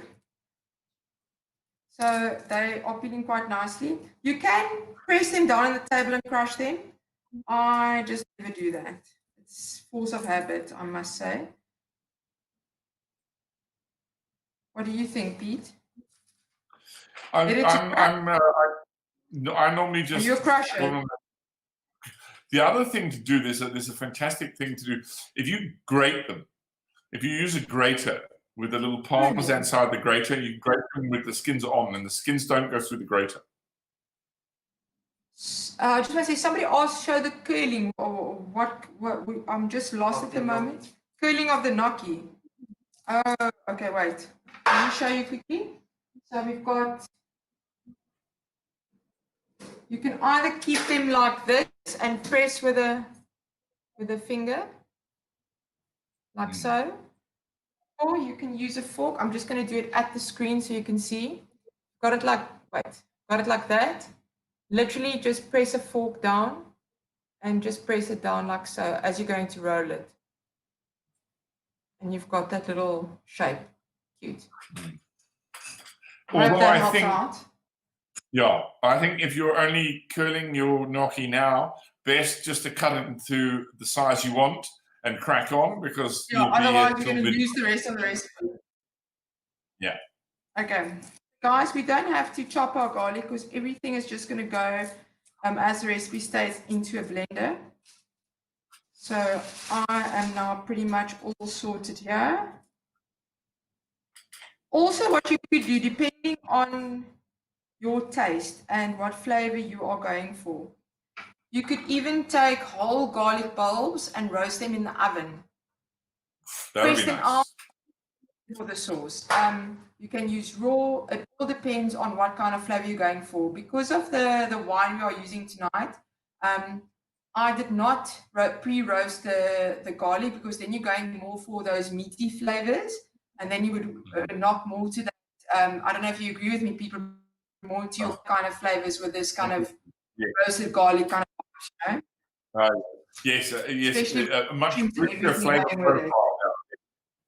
Definitely. Yeah, a little bit more robust. Yeah. Okay, so where's my little chopper? So I'm just going to give the chilies a little bit of a slice up, like so. And those we can actually keep whole. I think I'm just going to use all 4 of them. I love garlic. So basically what I have here is, you can use any blender that you have available to you. I've got a little NutriBullet kind of a vibe thing here. So you will take your garlic, chuck it in like so. Take your chili, chuck it in like so. And then your nuts. And remember, if you're hosting a dinner party and doing this, all of this can be made a day in advance. Which makes it super I know easy. we're going to get a question in a second, in about 4 or 5 minutes when they catch up, and someone's going to say, I don't have a blender. Oh crap. Yeah, okay. So could you chop this by hand? Chop everything. Yes, then you finely chop everything as fine as you can, and then you just chuck it into your pan. Oh, my water is starting to boil now. Once we've done the sauce, we're going to start blanching the gnocchi. Okay, so adding the nutritional yeast. I'm adding everything together. You could first blend everything and then add the yeast. It actually does not make a difference. I'm going to use some of the salt that I added to the gnocchi mixture, and I'm just going to add it to this sauce story. So you've added the whole box of... Yes, it's 250 mils. So the story with nutritional yeast, it's actually very cool. So not only does it help thicken the sauce, it also gives kind of a, I almost want to say, a umami flavor to it. I know you know this, Pete. Yeah, no, it's got a funky kind of flavor. It has a nice depth to it. Yeah, definitely. It's almost. I hate to use the word meaty in a plant-based dish, but it does give it that almost meatiness to it. Yeah, but I think if you look at all the types of food being made now, we do use the reference of meaty, but it's actually so cool because you get all these plant-based products these days that for people who aren't plant-based eaters, they are now more keen to actually make these dishes, buy the products, which is super cool, I think. Yeah, for sure. Yeah, okay. I agree with you. I'm gonna make a hell of a lot of noise now, probably. So we're putting the sauce ingredients into the blender, and we're just gonna give it a quick blitz to get a creamy sauce. So guys, if you're blending now, get cracking. That one, hey? Wait. Oh, there we go.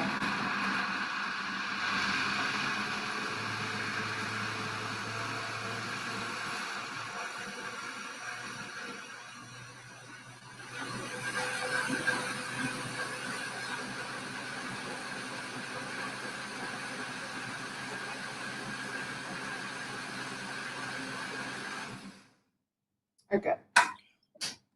So now I've blended it all. Now I'm going to add my olive oil to it. I'm just doing this very nice so I don't make a mess. Beautiful. Okay, so now I'm not going to weigh this off. I'm just going to lug it. There we go. Add that. So this almost reminds me of making like a mayonnaise if you think about it, huh? Nice emulsion. Yeah. Yeah. Okay. Chuck that in. I'm just scared this thing explodes. I must make sure it's like in properly. Hold on. Okay, there we go.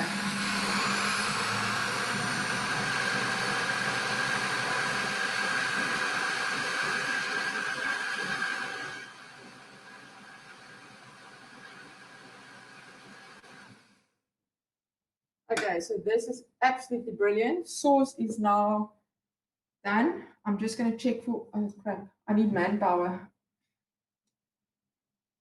There we go. So how many mils of olive oil did you Oh, that's like that's probably like 2 tablespoons. I'll add more because I felt like it. And the consistency of the... I'm going to take a spoon quickly and show you. Give me a bigger spoon, yeah. So consistency of the sauce, this, you would say this is like a cream-based sauce that's been reduced. If I can put it that way. Super cool. I'm going to check for the actually. Oh, super nice. Am I allowed to say that if I'm making it? I need a lap. It'd be nothing worse than you facing it and turning your nose up. Hey, I know, right? That would be horrible. Yeah. I'm just trying to find a cloth quickly because my hands are messy now. Ooh, super. Listen, guys, but the amount of garlic is beautiful. I'm such a garlic fiend. So if you want to make put less garlic in, you're more than welcome. Okay. So now my poaching liquid or stock is now basically boiling there. We can now start cooking the gnocchi. So when you're cooking the gnocchi, it's important to remember, don't chuck everything in all at once. Because what's going to happen is, I lost the gnocchi. Oh, yeah. So what's going to happen is if you chuck everything in all at once, it's going to just make a mush. So you divide it up into 3 kind of sections in your tray. So Johan, my Olympic assistant is now going to give me a hand. As I take them out of the cooking liquid, I'm going to put it into the ice water, and he will then take it out again for me with a slotted chili. So I'm going to start with the first half. This basically takes like 2 minutes, maybe less. So you'll see them starting to rise to the top, which is nice. No, as soon as they start floating up to the top, then you know they are basically cooked. If your water starts evaporating, feel free to top it up with a kettle. So I think we can just put the kettle here to be sure that. So basically, you've boiled water. Michelle, just a quick question. I'm assuming you'll be cooking a steak later for Johan to have with these gnocchi. I don't know. I'm going to make him have this vegetarian meal. I'm going to take pictures of him and post it. And he's going to bloody well enjoy it. I wish you can take. How's your meal going there? Where's your Olympic assistant? Because I know you've got one. Don't you? I'm having some. I've got lamb on the braai. I'm not eating starch at the moment. So I'm going to do what Johan is craving for, is a nice jerk piece of lamb on the fire. But he's going to have a vegetarian dish. I thought I was going to make you treat liver. I must say, I'm to Michelle's decent anyway. That's it. I'm sure she promised some meat, and now I bet she didn't tell you it's going to be vegetarian when she roped you into this in the first place.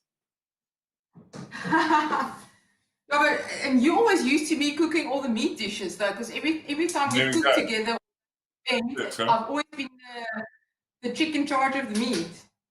Exactly. Yeah, I think it's those days we were complaining about, well, not complaining, but it was so hectic because you were like doing hundreds and hundreds of people. And you used to be like, oh my word, I can't believe I'm doing this. And now with COVID, we're all like, oh my crap, just bring me the thousands again, eh? Please. It's our industry, I have to say. It's fairly scary what we've ended up with. I don't think people who don't work in this industry quite understand how devastating this lockdown has been. Most people watching have either just been on slow time or have worked from home and don't quite understand what it's like to actually have been frustrated to have done nothing for 6 months while you have waited to get back in. Yeah, it's true. It's absolutely scary. I'm just taking my apron off. This thing is irritating me now to the point of no return. Okay, so these gnocchis are slowly starting to rise up to the top. You'll actually feel, if you lift them up, you'll feel super firm. Okay, cool. So these are doing very, very nicely. So we can actually start taking them out almost. I'm going to give it like another quick secchi. In the meantime, I've got another pan. I'm just going to start heating up. Because once the gnocchis are cooked.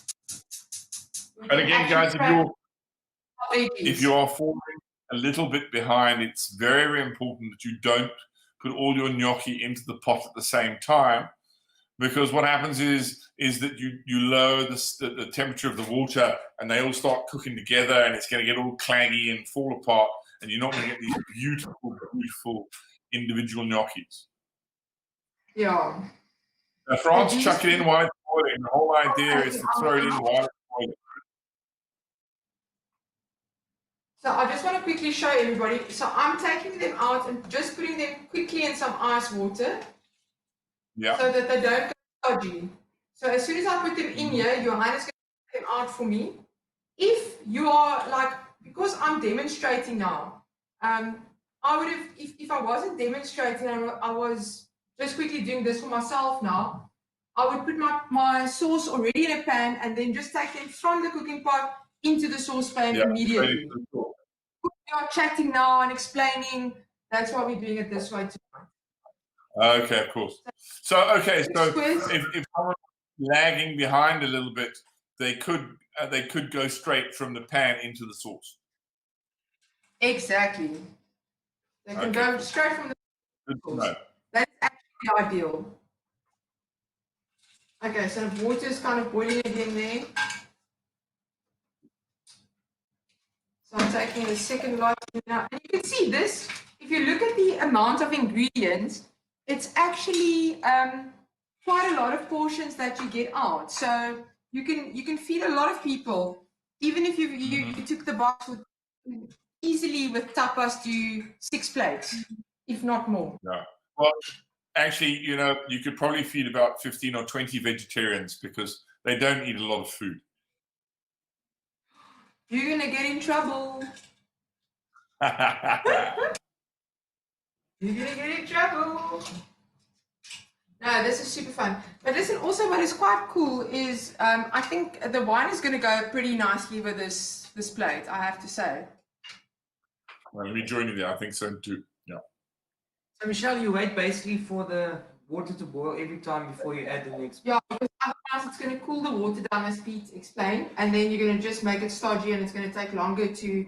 You can see it's already starting now, so it just speeds up the process. And when you put it in the ice water, just quick cool down. Yeah, take it Not out. even 60 seconds, minute, or how long? No, just quick, just a quick cool down so it doesn't go soggy and stick. You at this point you could add a touch of olive oil, but again it's not necessary because you're going to add it to the sauce just now. Johan, just a quick question. This is a question for Johan. Will you be available on the 11th of next month to help us with our next cook? I think sous chef Michelle, we might need you on an ongoing basis. I'm telling you, I'm only available with Michelle, so you have to buy another box. Listen, he's my friend. We're training buddies. We actually met at gym. We've got the same trainer. So healthy lifestyle. You met Johan in the gym. He doesn't look like a gym man myself. All right, it doesn't look like he spends much time in the gym. He's horrible. It's been a lockdown. We all had stress. That's all I eat when I stress. I don't know about it. I eat. And I drink loads of wine. Wait, what's happening here?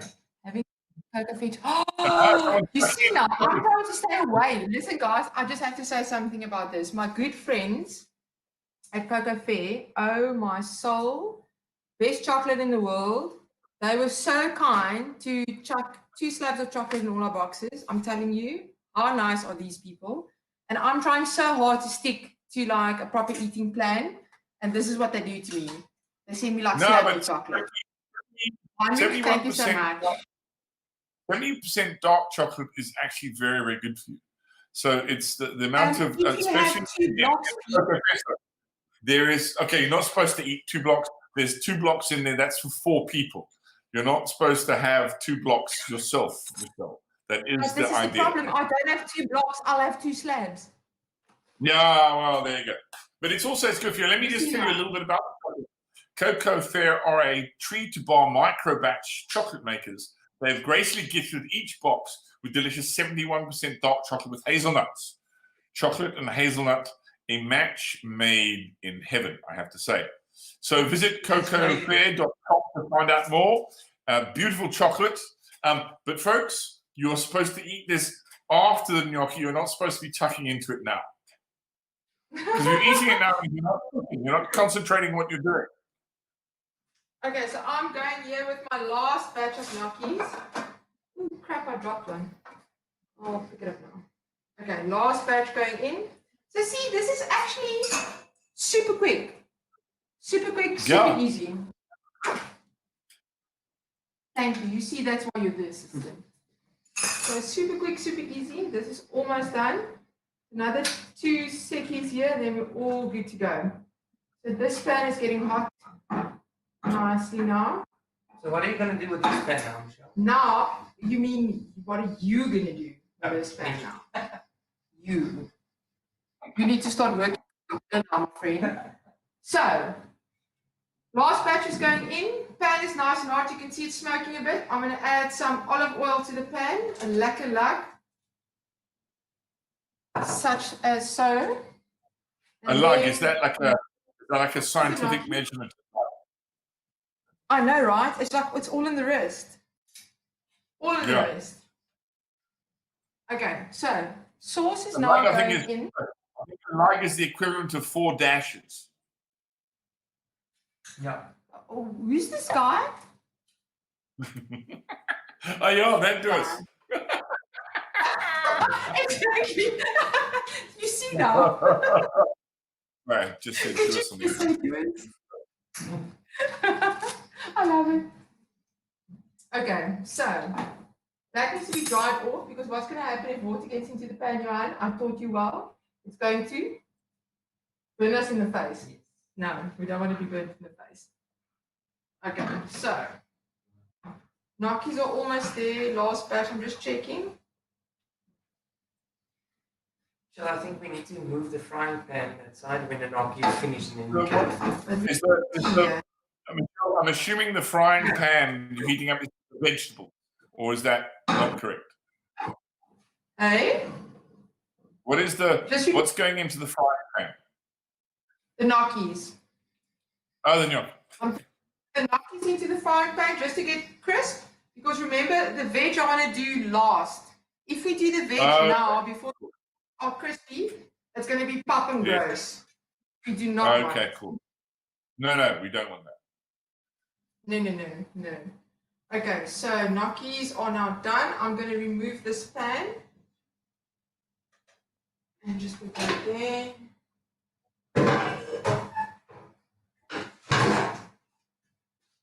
Okay, great. So now we can start frying off the gnocchi, and I'll get a tray. Yeah, we can just add them all into a tray once they're fried off, and then pop them in the oven to stay warm. And then I'll get cracking on the veggies as soon as the gnocchis are halfway through. The part of the veggies that we could start on, I'm just going to give you a chance to get cracking on the veg.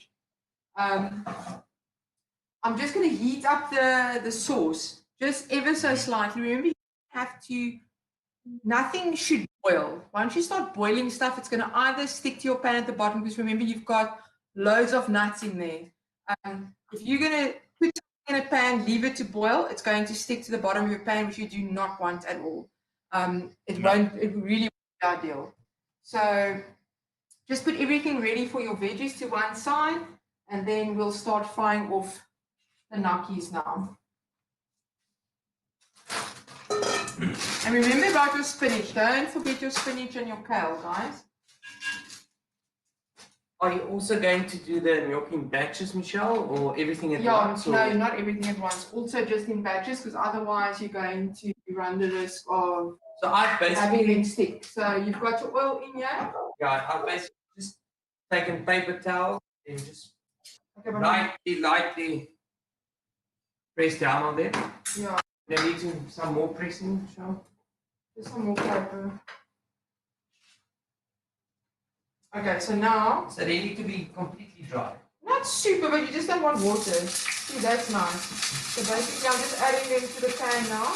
Dit is my nog 'n truitjie om hulle in te doen wat klaar is, die groot truitjie.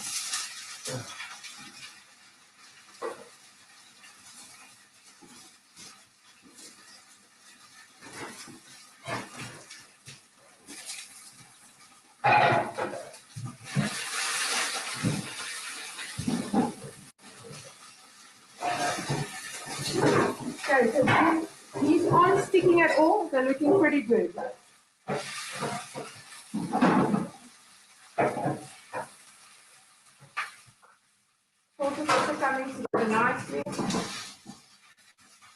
Now, do we want a bit of color on those gnocchi? Are we trying to get a nice little, brown a little bit, or are you just warming them through?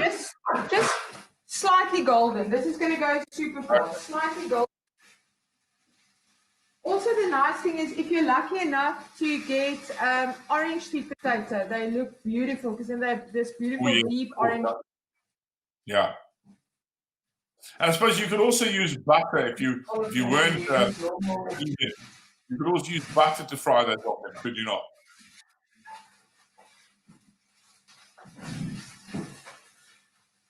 You could, folks. Okay. You could use After each batch, you just add them to the tray, and then add another little lug of olive oil, and then you do your next batch. Just before you add them, just wait a half a second until your pan reaches heat again.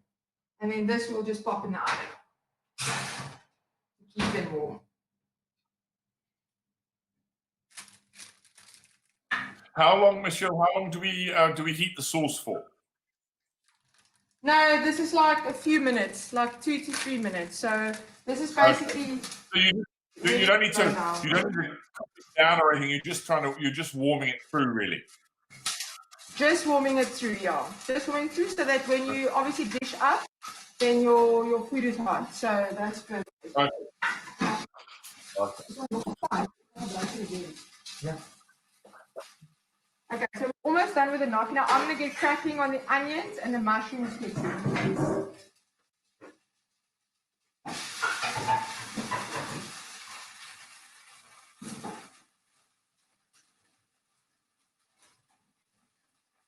And are we going to fry all the vegetables off in a pan, or how is the vegetable cooking going to work? We're going to put it in a pan now. So you're going to start with your onions and your mushrooms and your deglaze it, which is just a fancy word for adding your balsamic vinegar to pick up all the flavors of your mushrooms and your onions. Yep. I'm going to add a dash of the wine, and we just stir the veggies through, and then we're going to start plating up. Okay, so we're literally going to wilt all the green stuff. Let's say the next 5 minutes. We're first going to wait. Start plating. Yeah. Yeah.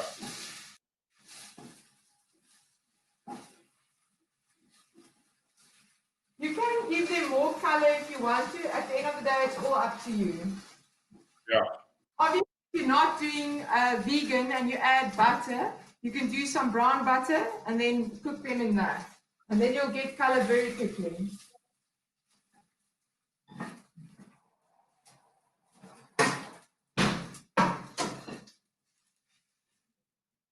Okay, now we're going to add our last batch. And I'm going to get cracking on the veg. Okay, so for your veggies, I'm adding some more olive oil for the last batch of gnocchi. And I'm adding 2 lugs of olive oil for the veg now. So basically, veg, what we're going to do, as soon as the pan gets hot, I'm going to add my onions. Just sweat it off nicely, add the herbs, a little bit of seasoning. And once that's sweated down and caramelized, I'm going to add my mushrooms. Okay. Yeah, okay.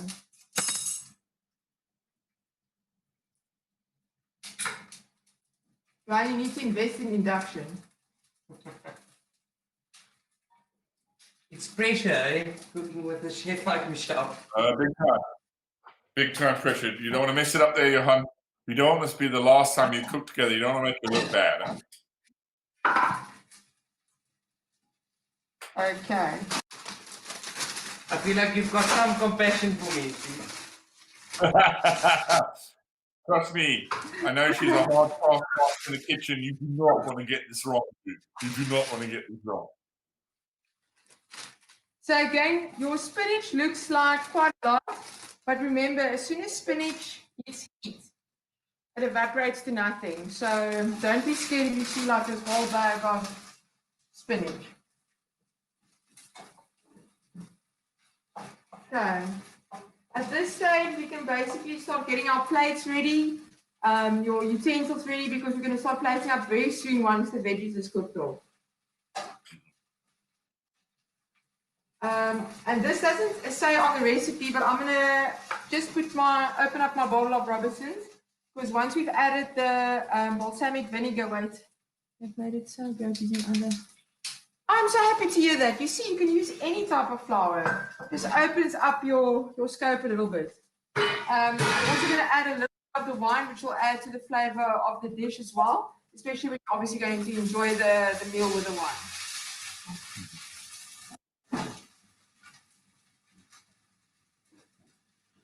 Okay, so basically we're sweating this off now. You can use other onion. You can add spring onion to this. You can use normal white onions, baby onions, whatever. It's basically whatever you have. A red onion just has a nice sweetness, which I think complements the nuttiness of the sauce very well. And also, it always looks nicer in dishes. It's that lovely ruby color. It really does. The way it just adds another dimension to the dish. Yeah, very true. I can almost do with that. Okay. So for people that want it more brown or whatever, it's an option for them basically. You can add butter. I didn't add butter because, for people that, but also these days you can buy vegan butter. I mean, which is coconut oil based, and this is something I must be honest with you, I only learned a few months ago. I never knew. And now my pastry kitchen is actually making butter icing with this freaking vegan butter, which is awesome. Oh, really? Wow. Okay. I didn't realize that. Don't ask me how expensive that cake is, though. That's another story. Yeah. Okay, so you can see the onions are starting to go soft and translucent now. So at this stage, I'm going to add my herbs because I don't do it earlier because you don't want the herbs to burn in the pan. Okay, you give that a slight stir through.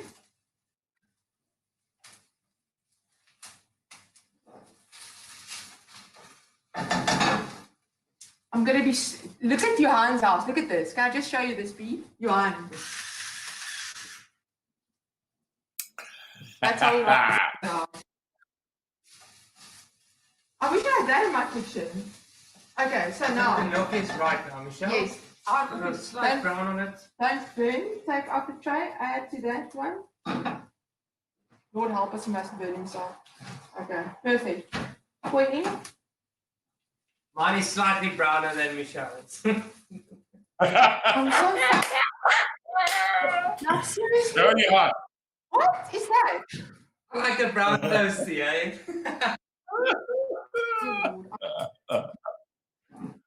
Okay, I think we need to have a poll. Can I fire you on? It's fired. No, I think Okay. we've actually had a number of requests, and one or two of those have said that Johan is looking very hot. Perhaps he'd be better if he took his T-shirt off. You see now. I will cheers with this lovely wine from Robinson's. Michelle, Yeah. take a sip. Take a little bit of a Cheers. break, cheers. And thanks for everybody for joining, Michelle. She's an excellent chef. There you go, guys. Excellent. Cheers. He's stealing your job, Pete. He's stealing your job. Okay, so He's doing very, very well. And also remember with mushrooms, a mushroom soaks up all of the flavor. So give it a little bit of time in the pan. You'll see it also now, it's got its own moisture. So the more it kind of cooks out with the onions, you'll see it kind of also makes a little bit of liquid in the pan. That's 100% fine. You've got some seasoning in there. Are you done with this, Michelle? Yes, you can put that off. Actually, I'm going to use the pan. You just off, but keep the pan there for the. Just in case. Okay, so now our pan is nice. So the reason I don't add the balsamic vinegar in the wine straight away, the pan needs to get back up to heat. If you add it to a cold pan, you're going to end up with mushroom soup, which you do not want. Okay, be good. Okay, so hopefully I can get, we're going to add our balsamic vinegar in now. I'm just going to try this without mixing. Michelle, is the idea for the onions and the mushrooms to like soak up the balsamic? Exactly. Michelle, soak up all the liquid. That camera there. Okay. So that's how the mushrooms and the onions and the herbs are looking. There's no moisture in there. I'm just going to add the balsamic. This camera is lagging a bit, so.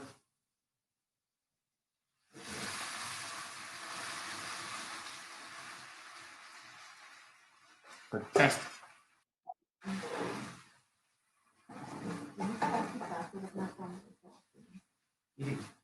I love it because that balsamic is going to give the dish a nice little. I'm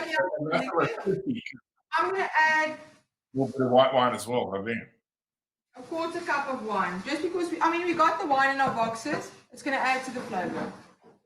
Yeah, And it will makes perfect sense. all full flavor now. Mushroom soaks up everything. You can see it's already going. Mm-hmm. That Now wine we can and start the the rest of our veg.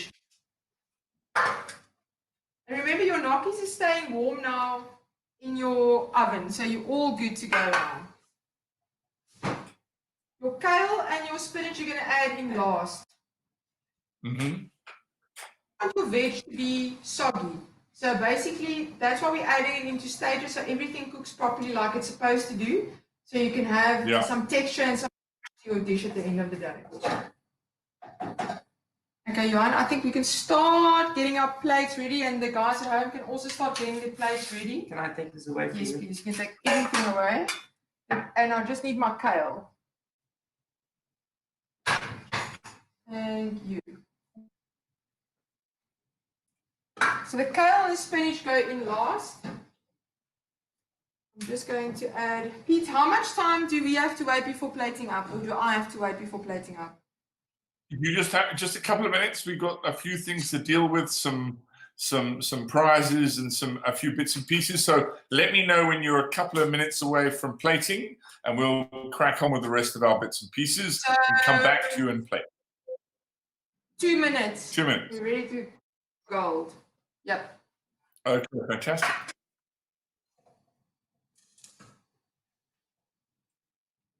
Well, folks, Michelle is putting the finishing touches to her dishes. As you can see, she's putting the blanched broccoli into the dish, and she's going to finish that off with the kale, and then start to put the dish together. Her sauce is warm, her gnocchi's in the oven, and all her dishes, all of her dish. She's going to finish off the kale now.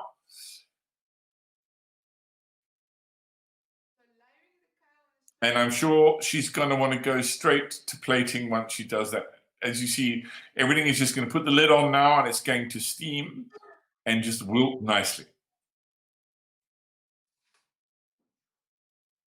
So before we get to those finishing touches, this is where you should be in your cook, just putting the vegetables, the final vegetables, into the pot with the rest of the green, your kale and your spinach. It's just going to wilt, and it needs to go directly to the plate. So what we're going to look at, don't forget, folks, that we have, and this is the beauty of cooking along with our chefs, is there are loads of prizes to be won.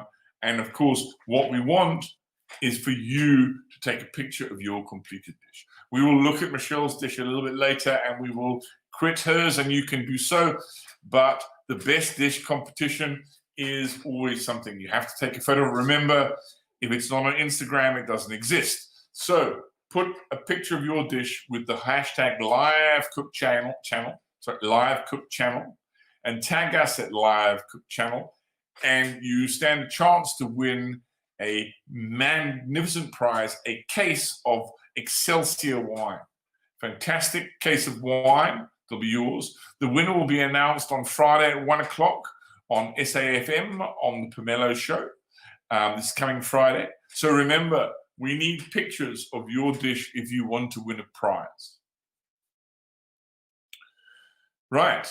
So we also have a lucky prize winner before Michelle finishes off her dish. Every week, what we do is, just by virtue of buying a ticket and cooking along, you could stand the price of winning a prize.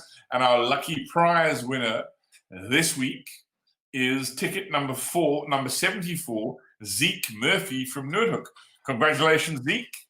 There you go, folks. This is exactly why you need to join in the fun and buy a ticket. Not only do you get to finish the evening with a magnificent meal, but you stand a chance to win some serious, serious prizes. Right. I think we're probably ready to go back to Michelle, and time to put it all. How's it looking on your side, Michelle?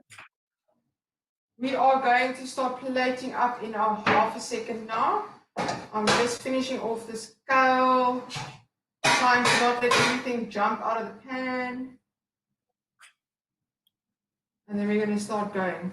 So basically what you can do here is you can either add your gnocchi back into a pan and toss a little bit of the sauce through, or you can just start plating your gnocchi, put a little veg on the plate, and then drizzle with the sauce.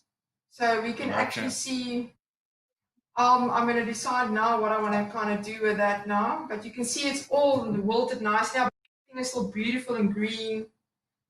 Sauce is warm there. See, the sauce is also not boiling. It's just kind of warm. So if you see, because remember, this is a nut-based sauce. If you see your sauce is quite thick, you can either add a little bit more of the almond milk or a little bit of water, just to thin it out, because this is super flavorful, super tasty, and you need it to be the consistency that you need it to be to kind of cover your pasta enough, not your pasta, your gnocchi nicely and your veggies nicely. But I imagine also, I would also imagine that if the sauce is a little thick, it's going to dilute with all the vegetables and the moisture from the vegetables as well. Yes, exactly. You can put the almond. Don't forget, you can book to cook for our next month. We'll tell you a little bit more when Michelle's finished her dish. But don't forget to book to cook through web tickets and foodguru.menu. and you could be joining us next month to cook alongside a fantastic chef and have a beautiful dish that's going to be plated. Now I understand, now that we see that Johan is assisting and doing a fantastic job, why Michelle has opted to cook the box for 4 rather than the box for 2, because I think Johan is going to eat 3 portions of that, seeing he's just realized he isn't getting this evening, that the only protein he's going to get is going to be through the nuts. So he's going to need a whole lot of Okay, so basically what we're going to do now is I'm just putting this into a pan instead of the tray now, just to make plating up a little easier. And they are looking absolutely beautiful. So they do still crisp up in the oven, Johan, by the way. I'm a professional at this. And you see, I'm just going to add a little bit of the sauce now to the gnocchi to kind of bind it together. Give it a quick stir through. I just need a quick spoon here. You got a spoon, please. And that's just it. Like that. There we go. Okay, so just going to stir some of that sauce through the gnocchi just to cover them a bit. It mustn't be like a soup, guys. It must just kind of cover the gnocchi slightly. That's looking beautiful. Now, to plate up your dish, you are literally going. Can everybody see the plates though? Can I move it up a bit? There we go, perfect. Okay. So now you can take your plates and just arrange your veggies the way it looks beautiful to you. This is not rocket science. I've got 2 different plates here. So, and this is why I kind of like the tender stem. You can kind of place them any which way you want. So I've got enough veg here, obviously, for 4 plates. I'm just quickly going to plate up 2 to kind of give you the idea.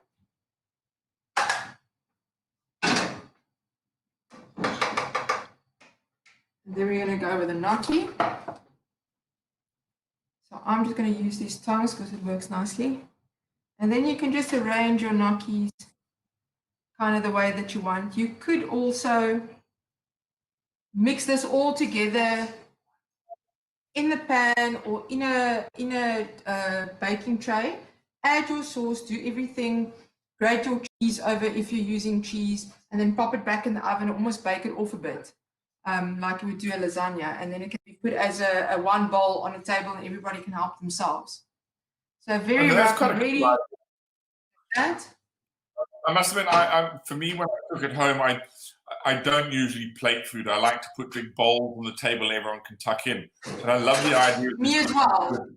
Mix it all together, sprinkle with the cheese, and everyone must tuck in and help themselves. I do exactly the same. So here you've got. There we go. It looks absolutely delicious. Listen, I wish everybody could smell this. Well, they're going to smell it in their own homes now. Wait, let me just put this here. So basically what I'm now, I'm just moving everything out of the way. I took the parsley, just gave it a little bit of a rough chop.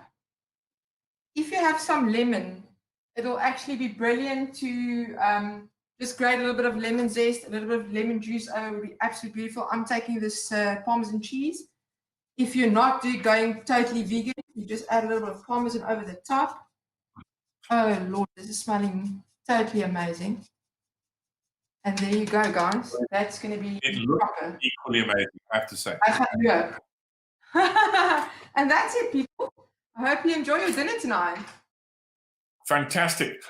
So don't forget, folks, you can rate Michelle's plate. I think it looks incredibly edible. I could dive straight into that. But don't forget, we need your plates on Instagram if you want to win the competition, or you just want to brag about your fabulous bit of cooking that you've achieved this evening. Remember the hashtag #LiveCookChannel and tag us at @LiveCookChannel if you want to win a case of Excelsior wines.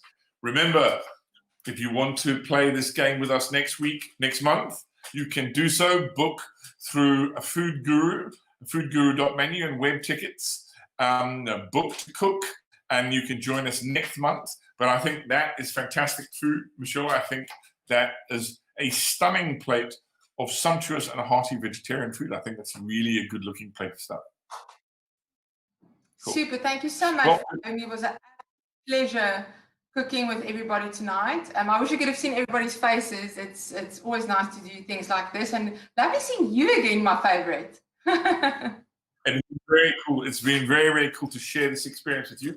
I'm very, very jealous of Johan, who gets to tuck into this just this evening, and also like to personally thank Johan for doing a sterling job this evening. I think, thank you, everybody. I must say, this smells amazing, and I'm looking forward. He's certainly earned his plate of food this evening. He's done a little bit more than sing for his dinner, and I think he's done a fantastic job. Right, folks, for those of you who want to join us again next month, Chef Liziwe Matloa is going to be doing this beautiful apricot stuffed pork loin. So remember to book to cook if you want to join us. I say, as usual, not only prizes to be won, but a fantastic evening to be had and a damn fine plate of food. So until we meet again next month, Michelle, cheers, and may the sauce be with you, folks.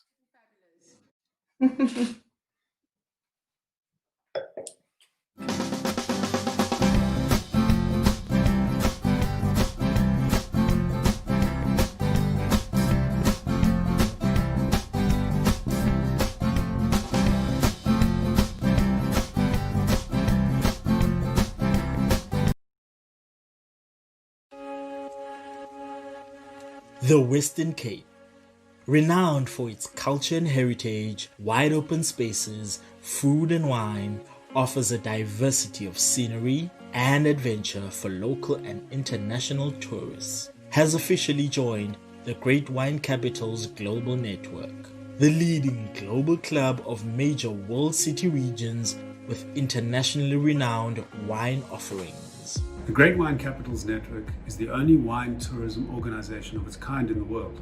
One of the benefits of being a member is that Cape Town and the Cape Winelands get to be ranked and recognised along other top wine destinations globally. Cape Town and the Western Cape is one of the top wine producers in the world, and we welcome relationships that assist us in increasing our global footprint for our quality wines.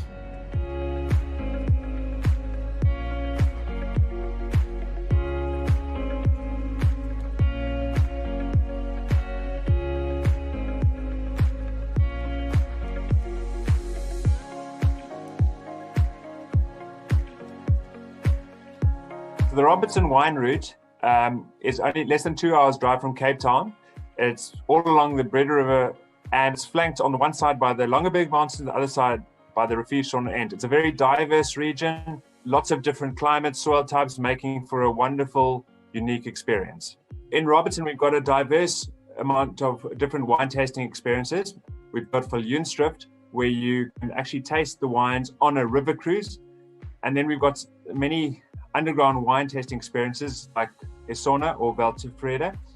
And then in the heart of Ashton, there's a place called Platform 62, where you can taste all the different wines from the valley under one roof.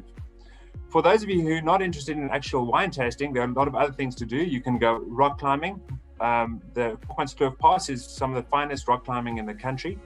We've got the Flying Feet tours in Montague, where you can rent a vintage bike and cycle around the town at your own leisure.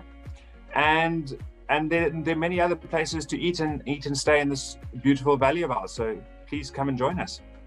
Right, well, we're most situated in Montague. We are in the centre of a beautiful historic town. Montague is about 10 kilometers away from the start of the Robertson Wine Valley. We are surrounded by beautiful mountains, which gives it a nice landscape for people to enjoy outdoor activities and more adventure activities. And obviously with that always comes good wine and a wine tasting in the Robertson Wine Valley.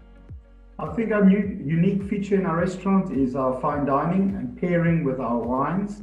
The fresh foods that we get daily. It's a fixed menu, 4 courses. We create every day a new menu. We go out and we look for the fresh ingredients that we can find. And then the uniqueness is to actually take the wine and pair it with the different food items that you've got.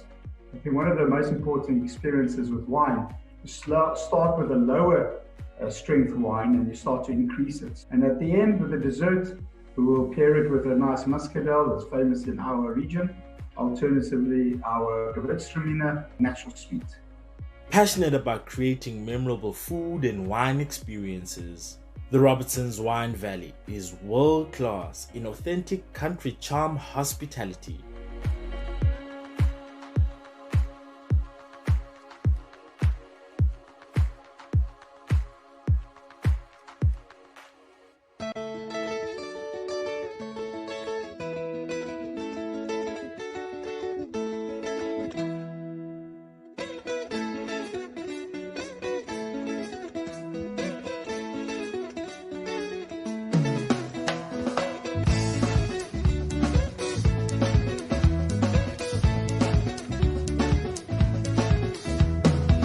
Laduma was a boy who grew up in the heartland, and in the morning he'd speak to his heart, and come the evening she'd tell him a story, and it would bring up his deepest dream. Laduma, follow your star.